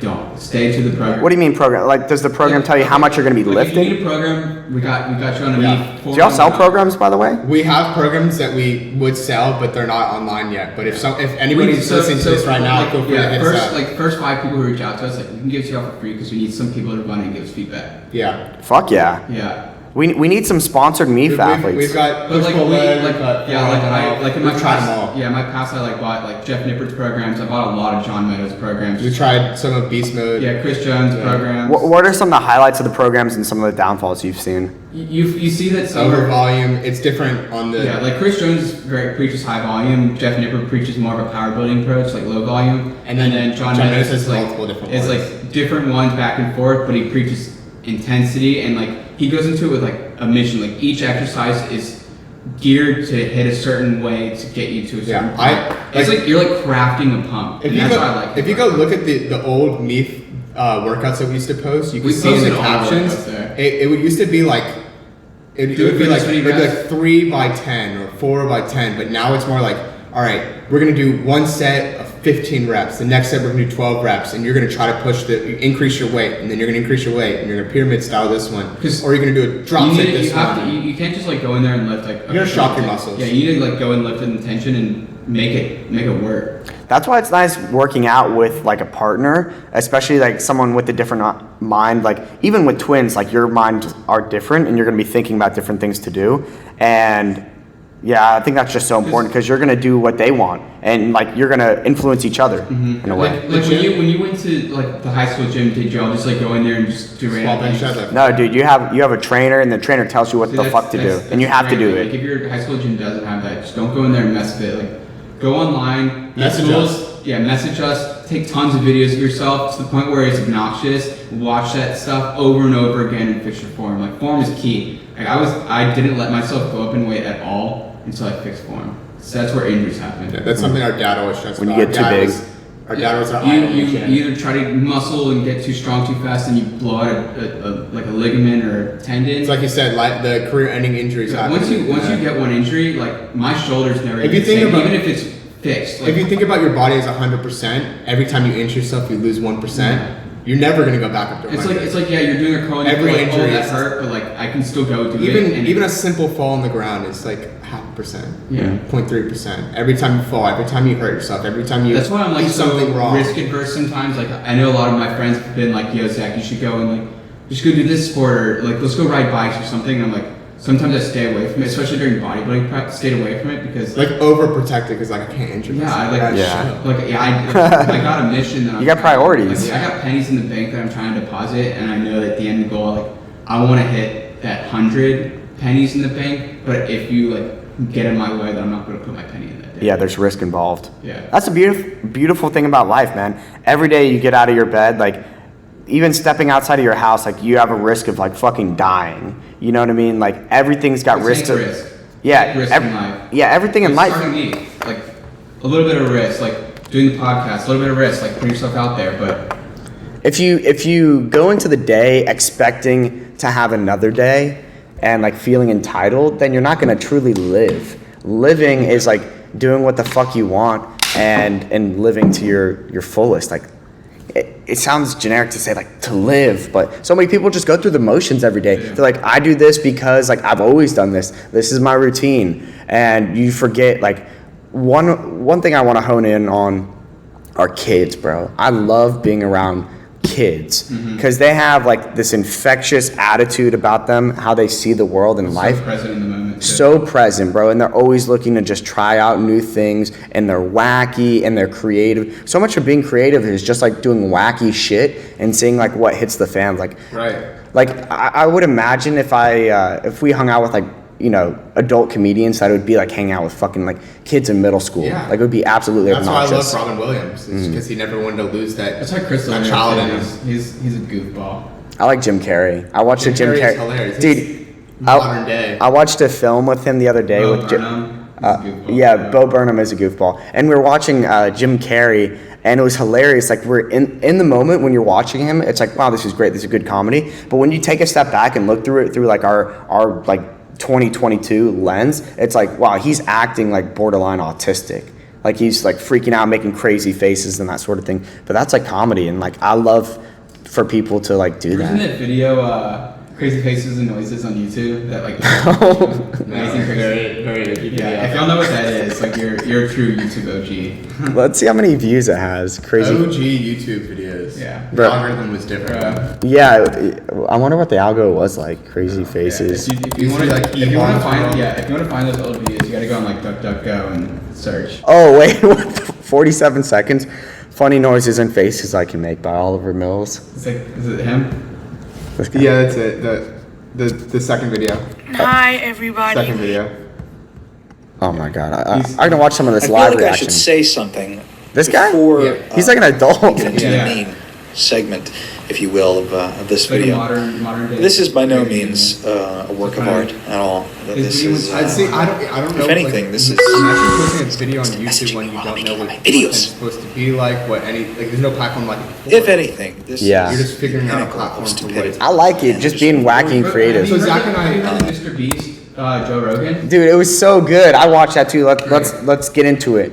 Great. I love that he would like, dude. To do anything cool, Pioneer. to do anything cool in this world, you got to be fucking crazy. He's a And pioneer. people don't really want to say that He shit. grinded, dude. He grinded. I spent a lot of time. Like he mentioned the algorithm so many times, testing things.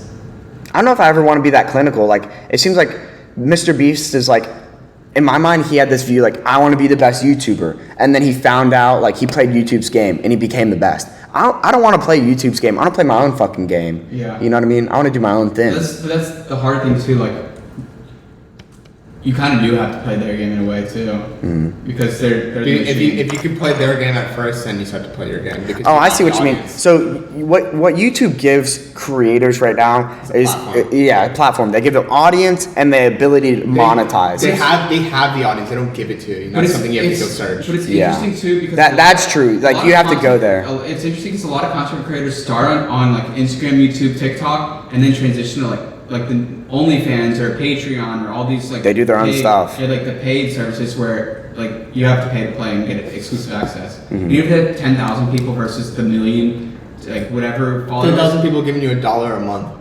That'd be crazy. There's so many people out there doing that. Yeah. More than that. Like And then 5,000. once you achieve that recurring revenue, like you're free. Like you never have to work like a corporate job. You don't like you can truly do your own thing, and all the money you make, you can reinvest in your own stuff. That's what I liked about the Mr. Beast thing. He's like, I'm not in it for the money. I want to just like do the best shit. He wants to make the best content out there too. Yeah, Like, and that's what I want to his do. ideas are wild. Like they're way out there. Nothing ever been done before. Right. Recreating the Squid Games and then That was getting more absurd. viewers than Squid Games. Yeah, I did a TikTok piece on that. Yeah, check out my TikTok. It's kind of meta, I guess. I'm on TikTok talking about TikTok. But yeah, the Squid Games YouTube video got like 40% more views than the actual That's Squid crazy. Games. And that's Did you watch Squid Games? yeah, I saw I it. didn't Did you watch finish Mr. Beast Squid Games? Yeah, I did. Yeah, I watched I saw both of them. I didn't finish the actual. To be honest, I like Mr. Beast better because it was like, hey, here's all the good parts of Squid Games, but we made it like 10 minutes Because instead of Squid like Games fuck. got so graphic in the end, and I was like, I want to. I didn't watch the end of it. Really? Yeah, I couldn't finish The it. They- part where they're they eating play the steak, Squid though, Games. when they're eating the steak. Yeah, I didn't see that. Yeah, they play the Squid Game. at the end. You should watch. It You makes gotta sense. watch the last 3 I need to episodes. finish it. I have 3 episodes. I don't know, bro. There's so. Y'all know Professor Calamitous? He calls me that. Who's that? Yeah, if you know Jimmy Neutron? Yeah. The show, he's the evil genius that never finishes anything. Oh shit, bro! Y'all going cartoon on me? Dude, Zach I'm a love goofy guy. cartoons. I'm goofy. Calamitous. He's Calamitous. He's Professor Calamitous. Dude, I feel that way sometimes. Oh shit, I remember this guy. I feel that way sometimes too, bro. I'm like an idea generator, but Yeah, you I don't. need to bring it to fruition. It's It's halfway yeah, done. yeah. It's That's me too. I'm like a creator, bro. I don't want to like sit down and grind, but there are some times. That's me too. Yeah, I'll just, I guess, Zach and I need to figigure it out. I guess I could create the idea and then pass it on to him. I'll finish like half and half. or let's create a clan. Yeah. You want to do like a clan? Like we share everything. I don't know. Remember Communism. Clans back in like World at War and MW2? Yeah. RuneScape. Dude, I never played RuneScape. and I'm RuneScape was sad I lit, missed bro. that. Yeah, you're never the same. Dungeons and Dragons. Really? Any of those. I wish I could. Dude, I would do D&D. I've never done it See, before. I heard it takes a night to play. Yeah, which And is I wanna lit, play. bro. I Yeah. want to play for a whole night. Dude, when's the last time you went over to your bro's house and like you did something like all night? Like me and my Full like 12 hours. Get of into the playing. lore and everything. yeah, get into lore. We used to play video games, dude. I used to Smash. yeah, Smash all Alright, the we time. gotta set up a Dungeons and Dragons weekend. Yeah, let's do it. Like You're everybody playing comes over. fine. I've played it one time. I don't think it's like clever I enough like to be Dungeons honest. and Dragons Bro. because you Yeah. can write your own story. I like I like that. what's it, Risk? Risk is good. I like Risk. I like Risk. I really want to do D&D though. Well, we gotta set We'll this get up. we'll get a good one, bro. I just read. I'll drive in for a weekend and just. Dude, fuck yeah! I'm coming up to Austin. Oh, yeah, for the podcast. Yeah, for the podcast. So we could potentially do it then. But I'm so in. We'll Like, take you out to our gym too. yes, bro. I would love. Shout out to Yeah. Big Tex, the best gym in Austin. Yeah. Oh, it's Rock called on. Big Tex. Does it have like the big statue out there? He's flexing. No, it doesn't. Front double buy. It's just an OG gym that's been there. It's a A little lot of bit bodybuilders, a lot of powerlifters, some Olympic weightlifters, some with world records, Yeah, That's a lot of chill. bodybuilders. some grandmas. What are the Everything. monthly fees like? Just out of curiosity. Very reasonable. Yeah. I think it's like $45 a month. Yeah, That is but- reasonable. Yeah, we do month to month. Just And you gets can into get that. $5 day pass. Yeah. Oh, that is That's the chill. goal. That's the goal. And a $20 like week pass. Yeah, very affordable. Wait, that is very affordable. I like all those prices. Yeah. And it's like scanning at any hour. So I was going at like Oh, it's 24 hours? Yeah. So nice, Like, bro. during prep, Every it's gym like needs to be a 3:30. 24-hour gym. Yeah, just set up the cameras. Yeah. Dude, Dude, going at like 3:30, 4 a.m. holy shit. I remember one time I like couldn't go to sleep and it was like 2 a.m. and I watched a like pumping iron all Yeah, the way And then through. you hit 24 hours. Yeah, then I went to 24 hour, bro. Nobody was there, not even cleaning people. It was so sketchy. Skywalker hours. Yeah. This one guy walked up to me. He's like, "Hey, can I borrow your phone?" I think it was a homeless guy. It was just me and him. I was like, "Nah." Thank God he didn't like try to rob me. Like during prep, I went to the gym a couple times, and there would like be some guy walking by in the center, and he would just like try to follow me, and I'm like, hell no. I'm like in the gym by myself. Like all that's separating us is like some clear glass windows and And a door lock that on the he can- door. and a door that he can like if he had the key, he can scan in. Mm-hmm. And I'm just like there pumping, and he's just staring at me. It was the weirdest thing. Yeah, Zach would go like 30 minutes before me. Bro, it's At the because- end of prep, it's because- we stopped working out together. We still work out It all was, of prep. it was and then also like we were trying to split up. dial in, and my run was through the roof. So like I would wake up at like 3 a.m. hungry, and I'd be like, all right, I'm gonna eat my meal, go work out, just because I needed to eat. I was so hungry, I couldn't sleep. So then I would like eat, work out, take a nap right before work again, and then work. Sleep was Work 8 to 5. Yeah. Did you all ever use saunas during your prep? It sounds like if calories are so important, you can like dehydrate yourself. No, everything is so. If you could find out every single variable that you're putting into your body affecting with your body, the same. then you just maintain everything. So you're Track eating your the salt. same, you're doing the same amount of cardio. Track your salt. Yeah, you're tracking your salt. You're tracking Jesus. your water.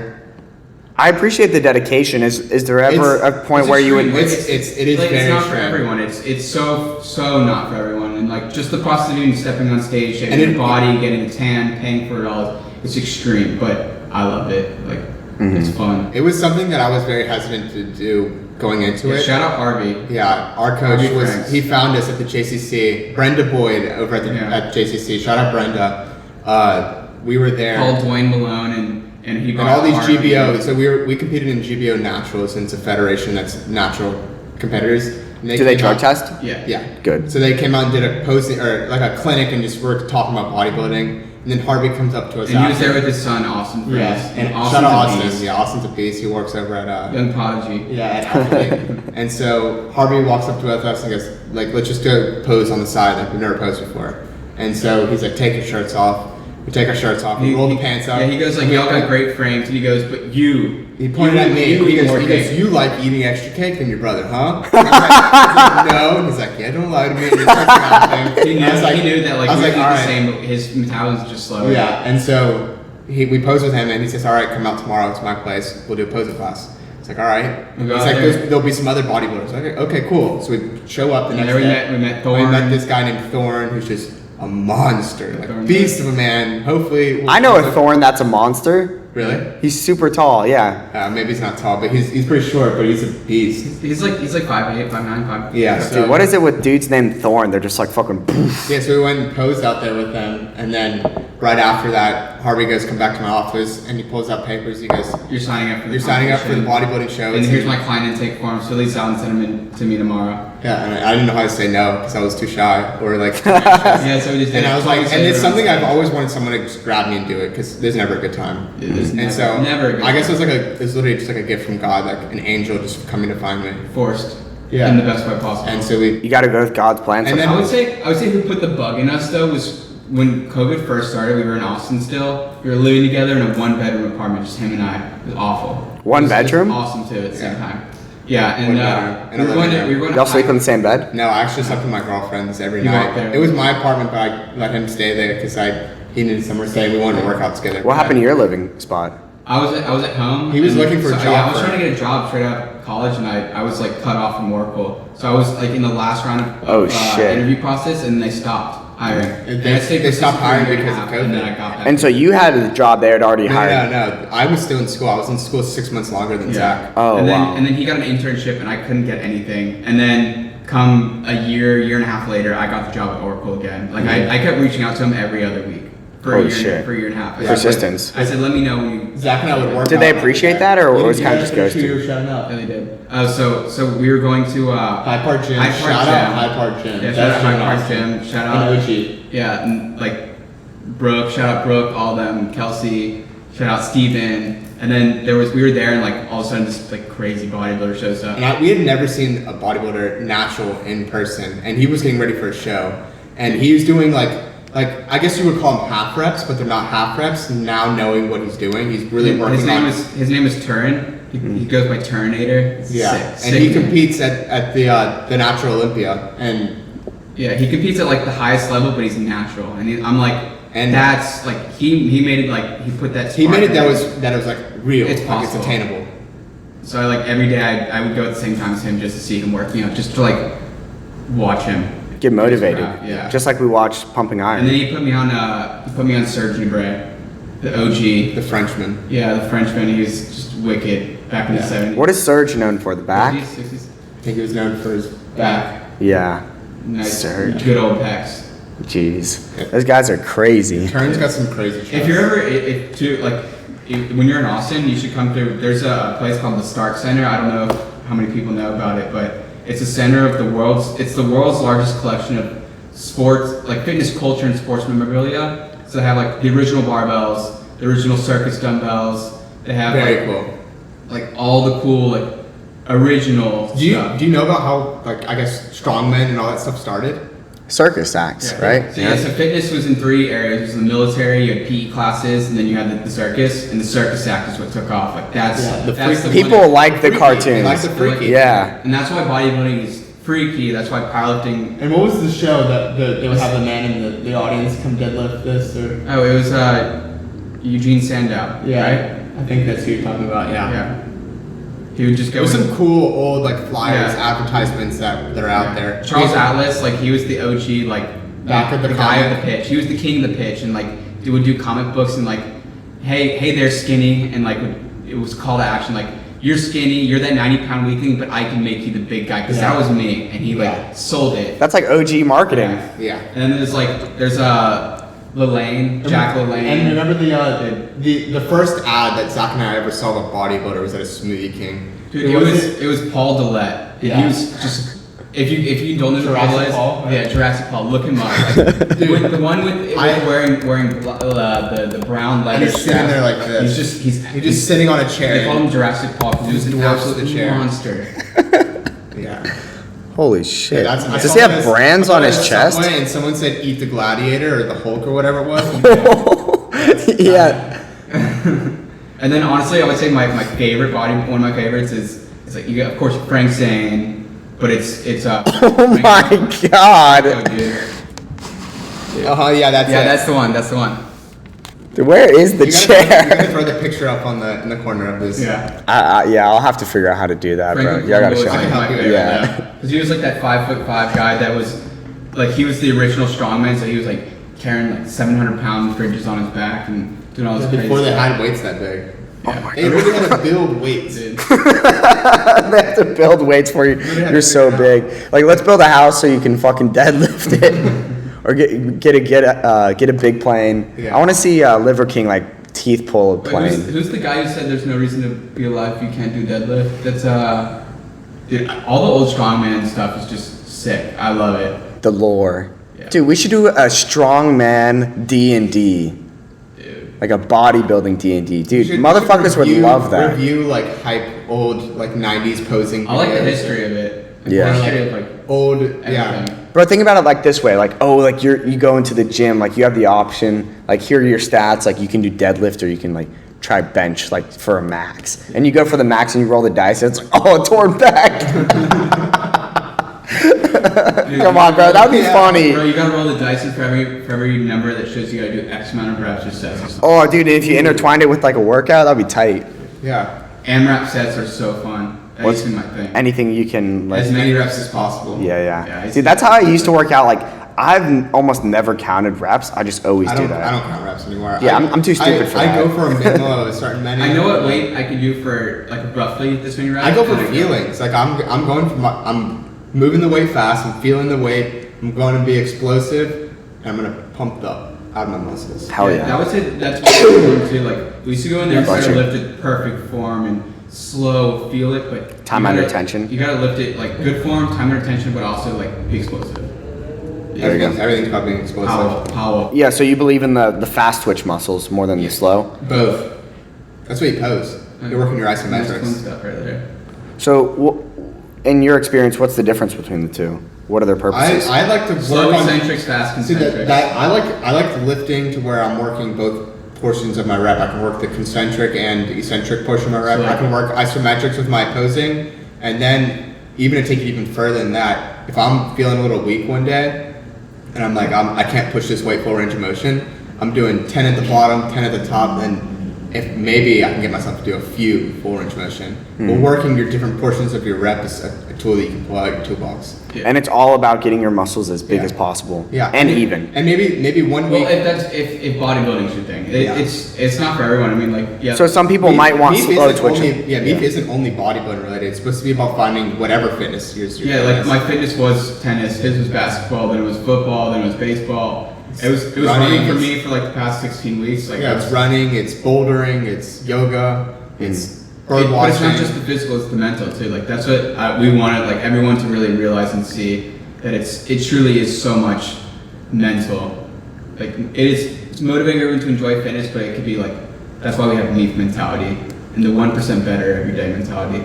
I like that because not everybody can get down No, with like the bodybuilding. That's not Not bodybuilding is our example of taking our passion one step further. That's why we post our bodybuilding stuff. It's to show That's why that. I wanted to tell our story. At the And beginning if of this if too, you because- go back on MEEF, we've never deleted a post. Really? Yeah. It goes Wait, that's all actually the pretty way- fire. It goes all the way back to the very first post at the And JCC. you'll see Sean using things like wrist straps. I trying to couldn't do it because- put pressure on my wrist. I fell off a bike and I busted my wrist and arthrogram, but I was still working on it. What's an You still arthrogram? showing up. It's so I had That was some micro- actually the one that was on my medical records. Yeah, so I fell off a bike when I was mountain biking. First time mountain biking. Me. Where were you mountain biking?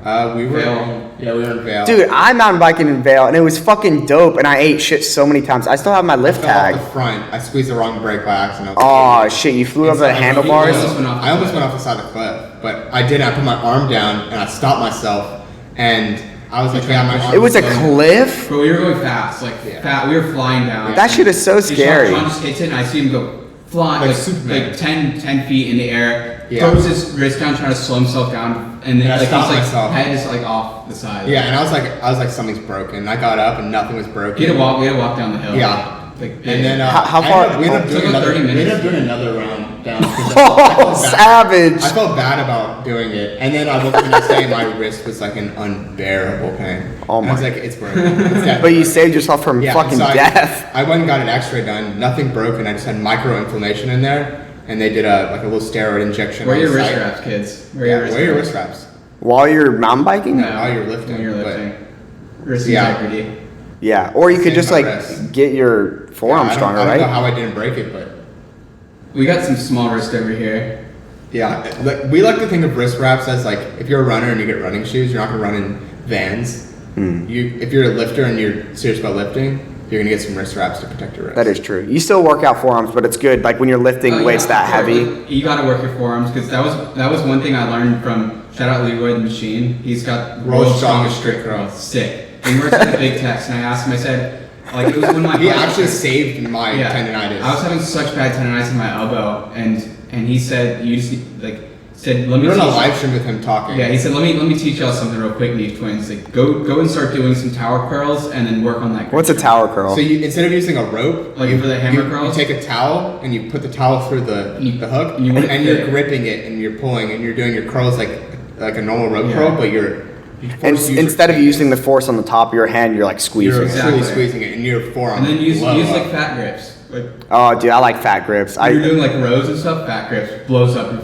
forearms like crazy. Or Yeah. if you have like the right dumbbells too, like the weird hex dumbbells, you can like grab the butts at the and top do and like then just laps do with like paces. 10 pounds in your hand. And Oh, just walk yeah. Until it burns, and then We learned that from a guy named Eric Cardinal at Hyde Park. Yeah. Shout dude, out y'all to have an Eric. encyclopedic knowledge of these bodybuilders. That's crazy. You probably name dropped like 20 people. yeah, lots of Dude, names. I'm telling you, like YouTube, If honestly, if it social wasn't- media, all these people that I've come across in my life. If it like, wasn't for those people, we wouldn't be where we are. yeah, Holy You shit. can't get anywhere in life without anybody's help. You gotta have help. Yeah. I said that right? you got you Yeah, have yeah. to be willing to accept help. Yeah, you have to have help. Because You gotta be willing to accept that you're not you perfect. have to be, like we said, you have to be willing to fail because so many times, like that's why we made me because I don't want y'all to fail the same way I did. But of course you're gonna fail. It's how many times can you get back? Yeah, up? like we found Like our happy I place. lost both my shows, but that doesn't mean I still don't want to do it. Mhm. Like I definitely came out of a winner, like knowing what I know now. Yeah, that's- in the time I was so damn upset though, like not. I felt bad. Like, Jeez. I felt like I I was shouldn't so have. upset. I was sad. I was like, can I give my win to Zach? Like, he deserves it just as much as I do. Like, what's the I mean, difference? like, We both did the especially work. Y'all share it in a We way. both just did the work. It's not just bodybuilding. Like I'm sure it's like every sport, but like for that, like when you give 4 months of just More absolute than 4 dedication, months, and then the 7 years before of just trying to lift, like you put so many hours that like people didn't see. Like the weird hours I would go to the gym at like 4 a.m., 5 a.m. And the times where it's like someone asks you to hang out and you're like, I Yeah. really want or to. it's like but it's I like can't. it's I like people really offer can't. you snacks, and every time I'm saying no, I'm like getting like So many times I went out to dinner with like friends and family, and I just like sat there It's with still like with that. my meal. It's not. Oh, because I don't- God. It's not because I don't want to eat the food. It's not because I'm like I don't want to be rude to anyone. It's not. I'm not quiet. about it. I'm doing it because I want to. I just don't want other people to think anything of it. Yeah, I don't. I know it's weird, but like I love it. You have to Yeah. be It's a like, sacrifice. It's like we talked about earlier. It's like Sacrifice. you gotta embrace who you are and just like be 100% you.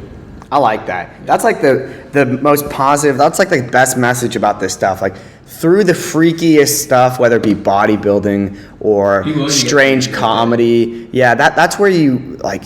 It's not about what the end product is, the bodybuilding or the comedy movie. It's about the path of being willing to be Story. crazy during it You're writing your own story. and how you grow. Because afterwards, if you learn to be comfortable being crazy, then like you don't need anybody else's approval, Right. and you're like truly happy. Yeah. Like the happiest people are like crazy. Yeah. I got a question. All right. So like random thought. Like what's your go-to music when you work out? Oh, dude, I had music on here. I definitely wanted to talk about it, bro. It's all about mindset and vibes. Bro, heavy ass like ATL rap.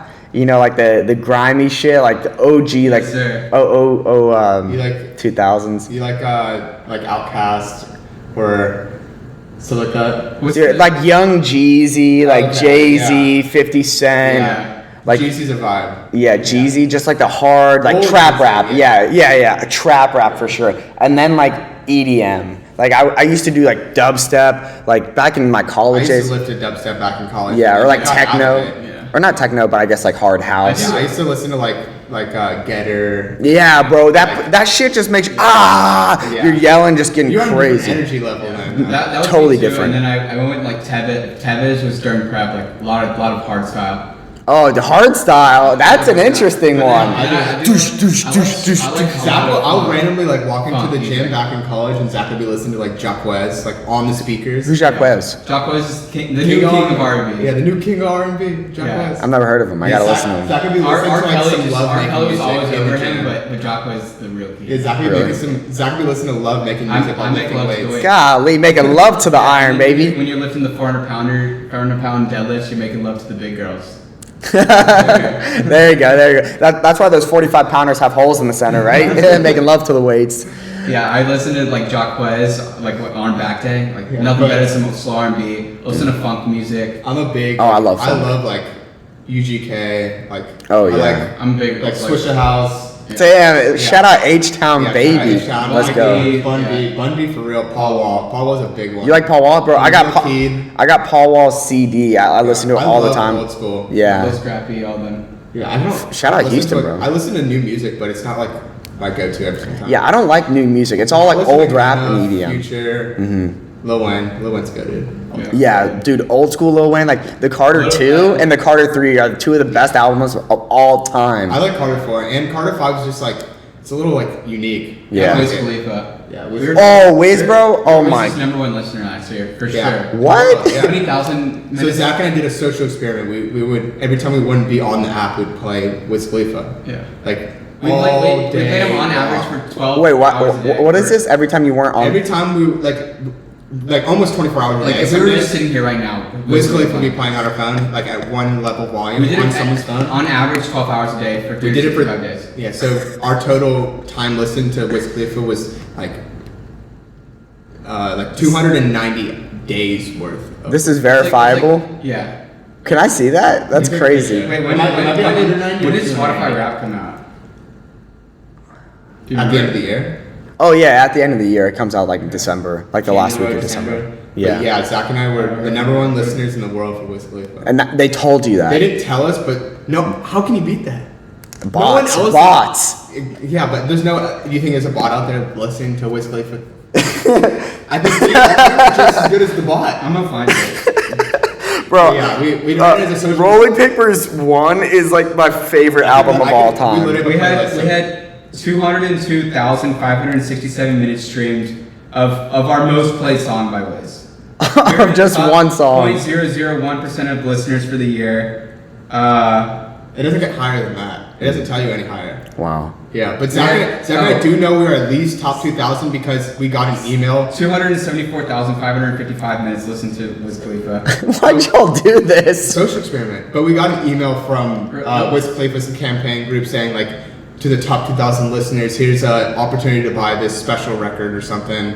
And Opportunity to give me money. Yeah. Fucking greedy. Only 100 people can get it. Yeah. We missed it. Rolling Papers Green. There's like a green. A green record vinyl, label? Yeah. Oh, I'm into collecting vinyls. I got a record player from my grandparents when they were moving out of their house like 10 years back, Mm-hmm. and I restored it and got some speakers and been collecting a bunch of records. Dude, that's awesome. Tell me about the restoration process. Dude, it was honestly the hardest part was just figuring out like the needle. Mm-hmm. It was because it was an old record player, and that was like a pain in the butt. I got Zach some cool records. Honestly, I would say if you're like into getting a record player, like just getting into it, go on Amazon, buy that one that's like general. Like, keep it cheap, and then when you truly like build your library up and you can appreciate And speakers that match your Speakers are so important, bro. I set up all the AV stuff here. Like I put my hard work in it. I got speakers in the back, speakers in the Yeah, front. the speakers is where all like the true like magic comes out. And the receiver too. The receiver's so important. Yeah, and that's where I need to invest more into like the receiver. And So my expensive, speakers. bro. But This receiver is like $1,000, and that's like mid tier. It's expensive. I just like I want to get all the original records. I'm looking for Otis Blue right now. Oh, bro, Otis. Otis Redding. Oh yeah, Otis Redding. Because I was like Otis Blue, like I have so sitting on the dock of the bay, right? Sitting on the dock I of listen the to a lot of bay. like Sinatra, Ella Okay. Fitzgerald, Aretha Franklin. Dude, that's tight. I love 50s music as Yeah, well. so It's gangster. I have like a bunch of original records, and then a lot of opera music. Like Our grandmother was an opera singer, so I listen to like Madame- Jesus, you got pipes? No, I don't. I wish. I listen to like Madame Butterfly, like the opera. I love what's the? I've actually the Outcast of Clementine. That was sick. Yeah. And the Fugees. Yeah, I got some sick albums. Dude, that is awesome. Yeah. We love music, and I love that you have such like a diverse interest. You share the same? Yes, definitely. We both took music classes in school. Really? I What took instruments do y'all play? I never played it. I played saxophone. Not back like in playing middle school, music, but like we I took studied a class that history. we studied graffiti, emceeing, and then like the art of rhyming and rap music. That's fucking It sick. was like geared towards rap music specifically. It was more so, hip hop and rap music in the scene that whole broke out like in America, and then we would spend a chapter studying about Japan and Korea, and then like Africa, like the roots of the music and the different melodies that they would follow, and the patterns of the drums, and how it's now been incorporated in different. We went to the songs. Musical Instruments Museum in Arizona on our way to the Grand Canyon. That was Super cool. They had like over 10,000 different. We original tried to go through it instruments. all, and you can't. Like you need. It's from like the smallest tribes and the most remote parts of the world. Like Yeah. This is worldwide. the most interesting instruments you'll ever see. It's the largest. What's one favorite? Like when There was like these massive drums that were like literally the size of like your couch. What the fuck? And then there's like room-sized instruments that are like they bang on them in certain ways to elicit like certain sounds, and they like there's like vibrate off each other. and a lot there's a lot of like penis and boobs on instruments. like they're very sexualized. Everything Yeah. But the is very artwork on them is sexualized. beautiful. Yeah, and the colors and the feathers and. But the class I took at UT, that guy was probably like my favorite professor. But in that class, he talked a lot about just like we went through like the rock era with like acid rap, and then we went through hip hop and MCing and everything. But we just we covered a lot of different types of music, not so much just only like rap and rhyming poetry. But I do like poetry. Yeah, And what drove y'all to take this class? we had to take an elective. Yeah, take a look at. And I said, took I'm gonna try to find something I'm somewhat interested in and that I can apply because I like rapping myself, like just motivational fitness music. So it's like I want to learn more about like how Rakim got into his art of rhyming. the king of rhyming. Yeah. For me, it was I took a British literature class, And I Andre 3000. love poetry, like original British literature poetry. So I had a couple books that I was like reading. I was like, I want to learn more about like this is like the original like poetry became rap, became music, became whatever. It was like because they would write poetry and then they would go read it out to people, and that's like the original public Like display. spoken word. Yeah. Exactly. An orator. And so like I don't know. I wanted to keep looking into that more. Yeah, go deeper in it. I had no idea that y'all had these like deep interest in music and art. Of course. Yeah, I love art. I I'm took art class in multidimensional. college, I'm not just lifting king. Yeah. Yeah, I thought y'all got so many balls to juggle. That's King whiskey too. Both of us. yeah, y'all love whiskey. I wanted to bring this out because y'all like instruments. This is a Tibetan singing bowl. Y'all know about this? Yeah. Or a pla- I haven't heard in one our now. in our affiliate days. That was what I was selling. You would sell these? Yeah. All right, let's see. Hopefully it's not too loud. So you clap the side.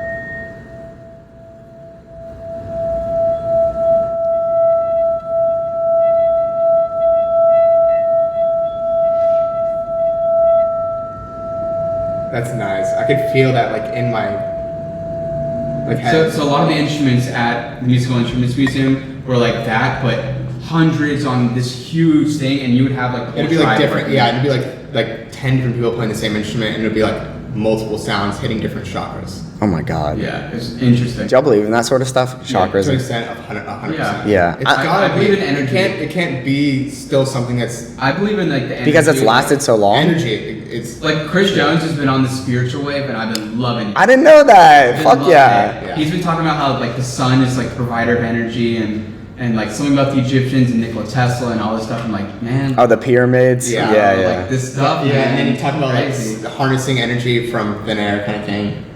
Oh, you can. I mean, energy's out there. Radiation. I'm reading a book right now on radiation because I wanted to learn. I'm fascinated by particle physics. That's like my main thing. Like I love energy. I love talking about it. Do And you believe in like stones too? Like the crystals. I haven't ever looked into it. I know I did. I'll say this. On my affiliate days too. I'll say this: crystals are interesting because the way the molecules are arranged is completely flat. Like they're very linear. So like cells, Because don't you do have like crystals in your plant brain? cells. down Is that what to you're the- talking about? No, just crystals in general. Like a crystalline structure. Like all these rocks that people like, the quartz and stuff, it's quartz crystals.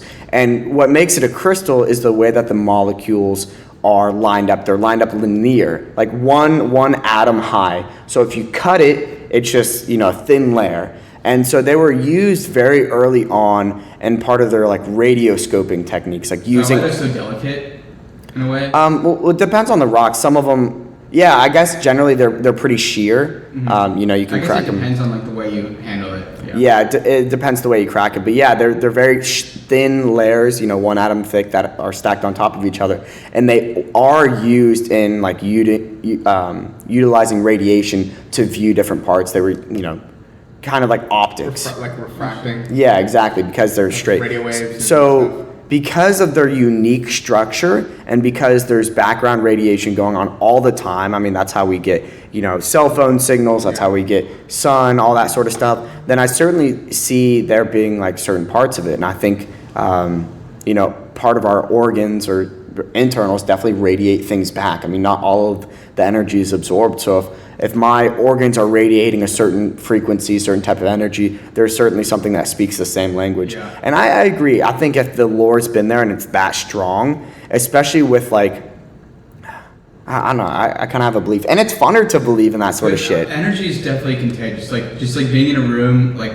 I don't know You if you feel, right here. Like, feel your I know energy. Grayson says he hates vibe, but you could feel someone's vibe or energy I agree. be emitted very Yeah. much so, and you definitely like you said, the 5 closest people around you, you end up finding that most emphasized persona, and that's what you start to develop yourself. So if they're not positive people, you're gonna find that. Surround yourself with good energy. That's why I I feel like 4 a.m. is a tough time to wake up. But there's with two- the there's a vibe, few the guys that- energy that these like specific. Shout out energies Sean, shout out Lawrence, shout out Sam working out the gym, Like the 4 a.m. crew, the grind crew. yeah. I do agree. I like the vibes better when you, Like, whether you're in like energy. a certain area So or a certain time of day, when you surround yourself around people that are like you and like trying to do similar things, it is great and it's infectious. It is. That's what I really liked about like the rave scene. I was big. I was like a raver for a few years, and the people there, like the community, I was the love best part. Plur culture. Yeah, the plur. they're It very- is you can feel it, bro. It really is a culture that people like. Cult, maybe. Yeah. It is cold. Yeah, MEEF will be a cult one day.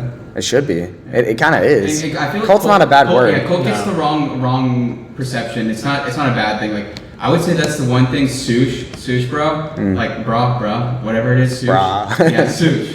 Yeah, he has the best cult following. They're so loyal to him. And same with John Skywalker. Like he'll get kicked off social media all the time, yet they always find him back. How does he get kicked off social media? Saying something Yeah, that the algorithm but doesn't that's why, like in a allow you to say. way, like I don't like. if you haven't I don't ever looked necessarily into always that. like the message people put out, but I gotta respect their approach and how transparent they are. Like I love the transparency that's coming in fitness now, because steroids and naturalness is always going to be there, and like you're always going to beef, and like people are always going to be like one end of the spectrum or other. But I think it's like Be transparent about it. to each their own. Choose your choice. Like if you're gonna do it healthy. Go get your blood work done.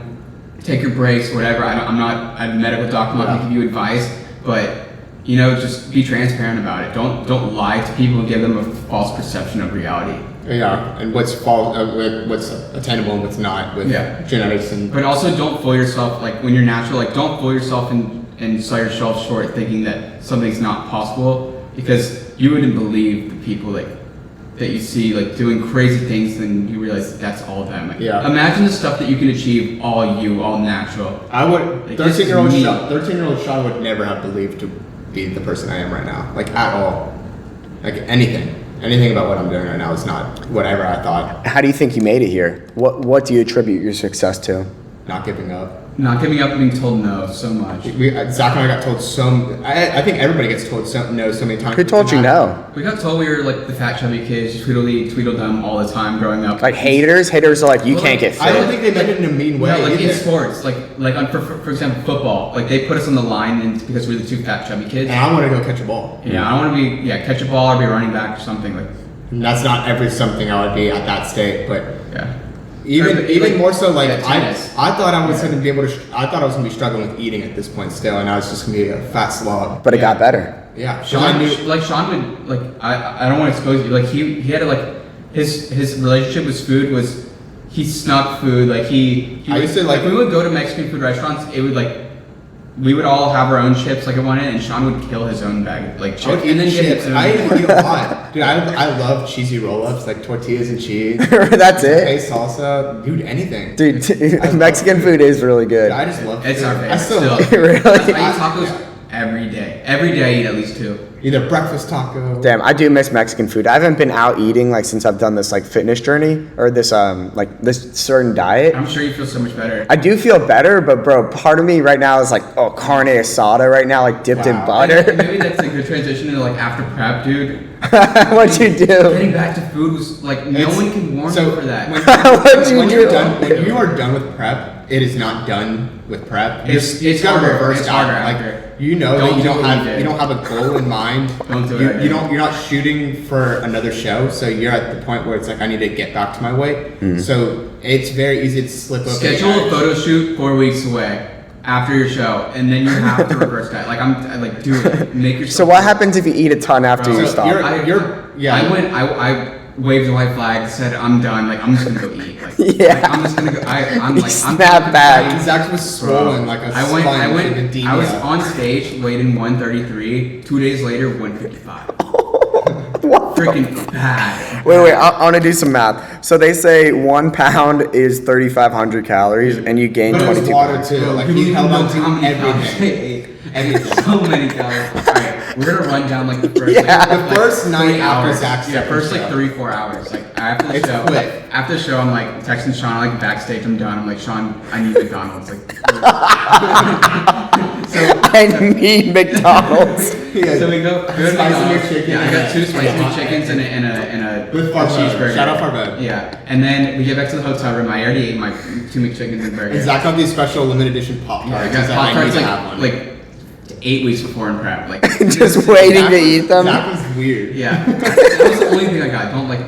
Don't make me look so. Don't food shame him. no. I'm not food shaming. So I got these Pop Tarts. I ate them. They were cinnamon churro flavor. I was like, I gotta try them. So I ate a pack, and then after that, we had reservations for dinner. We went and got some pizzas, and so we were at dinner. Before reservations, you had 2 McChickens and a burger, Yeah. and you're like, let's get some pre-dinner pizza. Yeah. Yeah. Oh no, pizza was dinner. Pizza was dinner. So we went It was to first dinner. So we went there, and they brought out 2 pizzas, and they were cold. So they left the 2 pizzas and brought out 2 more. So I ate a whole pizza, and then after that, we went to the hotel, checked out, and then I'm like, we're leaving. I'm like, bro, I'm hungry. I'm hungry. We need some tortillas. Yeah, we need some tortillas. I need a taco. And so I went to Tortillas and got Ace of Spades. I got Trailer Park Trashy. With I got- chorizo on it. Yeah, and then I got like the normal like Democrat or whatever, like the one with beef. Yeah, Like, Democrat. or whatever. And then I ate those 3. Zach and I start heading back. We're in Dallas. Start heading back. And I to got a Austin. margarita too, and that thing slapped me in the face. Oh, how drunk did you get from it? One marg got me. You got a beer after prep too. Holy You gotta be shit. careful with that. And But then yeah, Zach and I hit the road. Started driving back to Austin. and so I thought I was being good. Like I was eating only like savory foods, no sweets, because the sugar is where like you can ruin yourself. But I was about to ruin myself. I was ready to ruin myself. We're an hour into our drive back to Austin because I did my show in Dallas, and then we drove back that right after the show. And I had gotten an email from IHOP about Free a free stack. free short stack just because I don't know why. And so God's plan. yeah, and so I went there and we were like in the middle of nowhere, like went to Literally IHOP. in between, like, and Houston the and Dallas. nicest lady comes over. She's like, yeah, I don't like all my other tables, so like y'all look like some nice guys. Let me help y'all out. And she's And like, y'all are looking all brown too, right? Yeah, Zach and I were like, Did anybody, Yeah. was anybody scared that you were doing like Yeah. blackface or something? no, we looked No. more like Oompa Loompa orange. Okay, that's good. I had washed it off. I was orange. Yeah, we were very And so orange the after. lady comes over, she's like, oh, like what are y'all here for? And I'm like, can I get a short stack? She's like, do you want that special? Like I got you. What? And I was like, yeah, can I get chocolate chips, blueberries, and bananas on top, please? And she put a big mound of whipped cream, and she's like, I got you. So we got that. And I got that, and I ate it, and I ate it all fast. And then like 30 minutes later, we're driving down. Zach's like, we need buckets. I need buckets. And I got a chopped brisket sandwich. I got some fudge, and I got the cookie. And then we got back to Austin, went to bed. And I'm telling you, I And then we woke woke up up and did it and again. repeated for. A week. Oh my God. But now we're back. Now you're back. Y'all don't do what I did. Oh. I'm serious. Like it sounds. That's the crazy. dangers of bodybuilding It sounds now. fun. That's it's, what they It's don't hilarious teach to you look about. back now, but I'm telling you, like I was so unhealthy. That was the most unhealthy I've ever been. Like I couldn't catch my breath. I was sweating. My legs were swollen. My bad. hands were swollen. It's hilarious, but it's awful, bro. Did you still look good? You were just like No. internally unhealthy? Okay, after that first night, I looked great. Like the You looked next really day, good the next yeah, the day. next day I looked crazy, like filled out, like thick veins everywhere, just crazy. Yeah, like but ball after like status. 2 days, I was a blimp. Yeah, he developed this I like was a Michelin big man. double chin that was Yeah. like out of Yeah, nowhere. if y'all go His look, wrists were if y'all go swollen. look at my pictures or like go back and find the meat trucks after November 6th, He had you'll this- see, he had this you'll see, chain that you'll see developed. like this. It was all water weight. It was just water just chilling right here. Bro, I was holding 20 pounds of water on my frame. Yeah, it was. Oh my I was a God. fish out the water. That is, I wish I would have like documented like, Bro, Um, it's- It's Oh the my hardest God. part. It's the hardest part about social media. It's like how transparent you want to be. How because transparent, because what it do I wasn't put out healthy what I there? was doing. I don't want to make it funny. I don't want to make people think like, okay, he did it, I could do it, or he did it, that means it's okay. Or That's what we just want- Yeah, just that's because why we want to share this. it's my story now. mistake. Like that was one of the biggest mistakes I made in prep because I could have held a good shape, reverse dieted, brought my calories That's what up I did. slowly. Like Sean did it perfectly. Like brought calories up slowly, hard. and then you get back on the grind. Because I had won my show that Zach and I did the first show, and then Zach had a show 4 weeks after. So for 4 weeks, I ate clean. Like I reverse dieted, I upped my calories, and by the time Zach had done his show, I was already eating what I eat Dude, now. I was back to the same weight as him, and he had been reverse dieting 4 weeks. I was just back to the same weight in 2 weeks, Yeah. and he had 8 weeks. Yeah, I upped my food pretty fast, but I kept it clean. Like right now I eat over 3,000 calories. I mean, just because I Easy. did what I did, Easy. it wasn't the end of the world. Like my body was begging to be back. Like I said, like ghrelin and your hormones and like your sexual function and all this, like libido and all this. Like my body wanted to be back up at all costs, any cost, it whatever. literally is like, begging. Like it's like feed me, give me some like I couldn't. water. Like even I was so full, so stuffed. you're like starving yourself. But my you were still brain was hungry. begging for food. Like I'd never felt that way. It was before. weird. I was The I only was time I had ever felt like that was coming out of my eating disorder. I felt like that for the 4 weeks, and I was worried it wasn't going to go away because when he was still doing his show, I was 4 weeks after my show, and I was eating normal, and I still felt like no sex drive, no energy. Like I would crash in the middle of the day. I would always be ridiculously hungry. And A little then cranky. And then about 8 weeks after is when it got like back to normal. Like I'm Yeah. normal now. Like none of that issues. Like I don't even remember what that feels like. But Yeah. But like I would say like prep is truly extreme. yeah, it's controlled starvation. But it's also you can take it as far as you want. I love what you learn mentally, like the lessons you learn is just crazy. Yeah, things like How much you can manipulate your It's like body. you want to drive in like a work ethic. Like I'm still waking up at 4 a.m. because I freaking It's addicting. It's addicting, dude. Mm-hmm. And then like working the 8 to 5 and then just wanting more. Like I'm trying to pick up another job right now. Like, do something. This is fun. The grind. Holy shit. Yeah. Some But I wanna- mental warriors out here. Dude. Yeah. But you inspire me too. I'm not even joking. Like And the inspiration comes bro, back. It's like some you're synergies. you work long hours. You work long hours. You got your podcast. You're trying to figure. Everyone's just trying to figure it out. Hell yeah. Yeah. And if you're just honest about the grind and you can let others learn from your mistakes, empower others, like even sharing your story and sharing your failures and successes, you might not know it, but you're empowering the next generation of people. And for me, the reason I started and turned the camera around was because it helped me out. Like I never thought, initially it wasn't about like sharing with other people. It was just like, I need to like get this off my chest, or it was just like a natural way to communicate.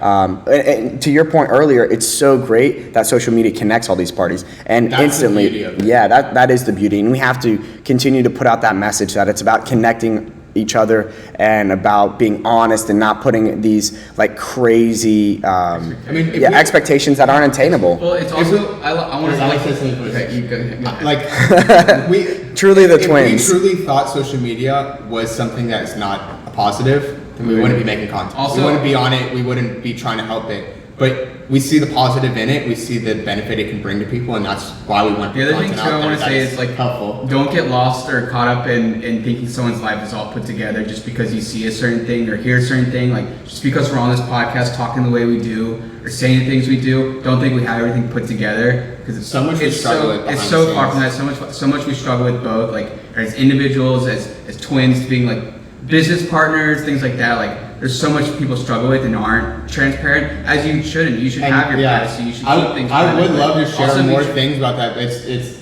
just on the more. There's a personal time and a side. place for Yeah. it. Like MEEF is the mission right now, but it's slowly evolving.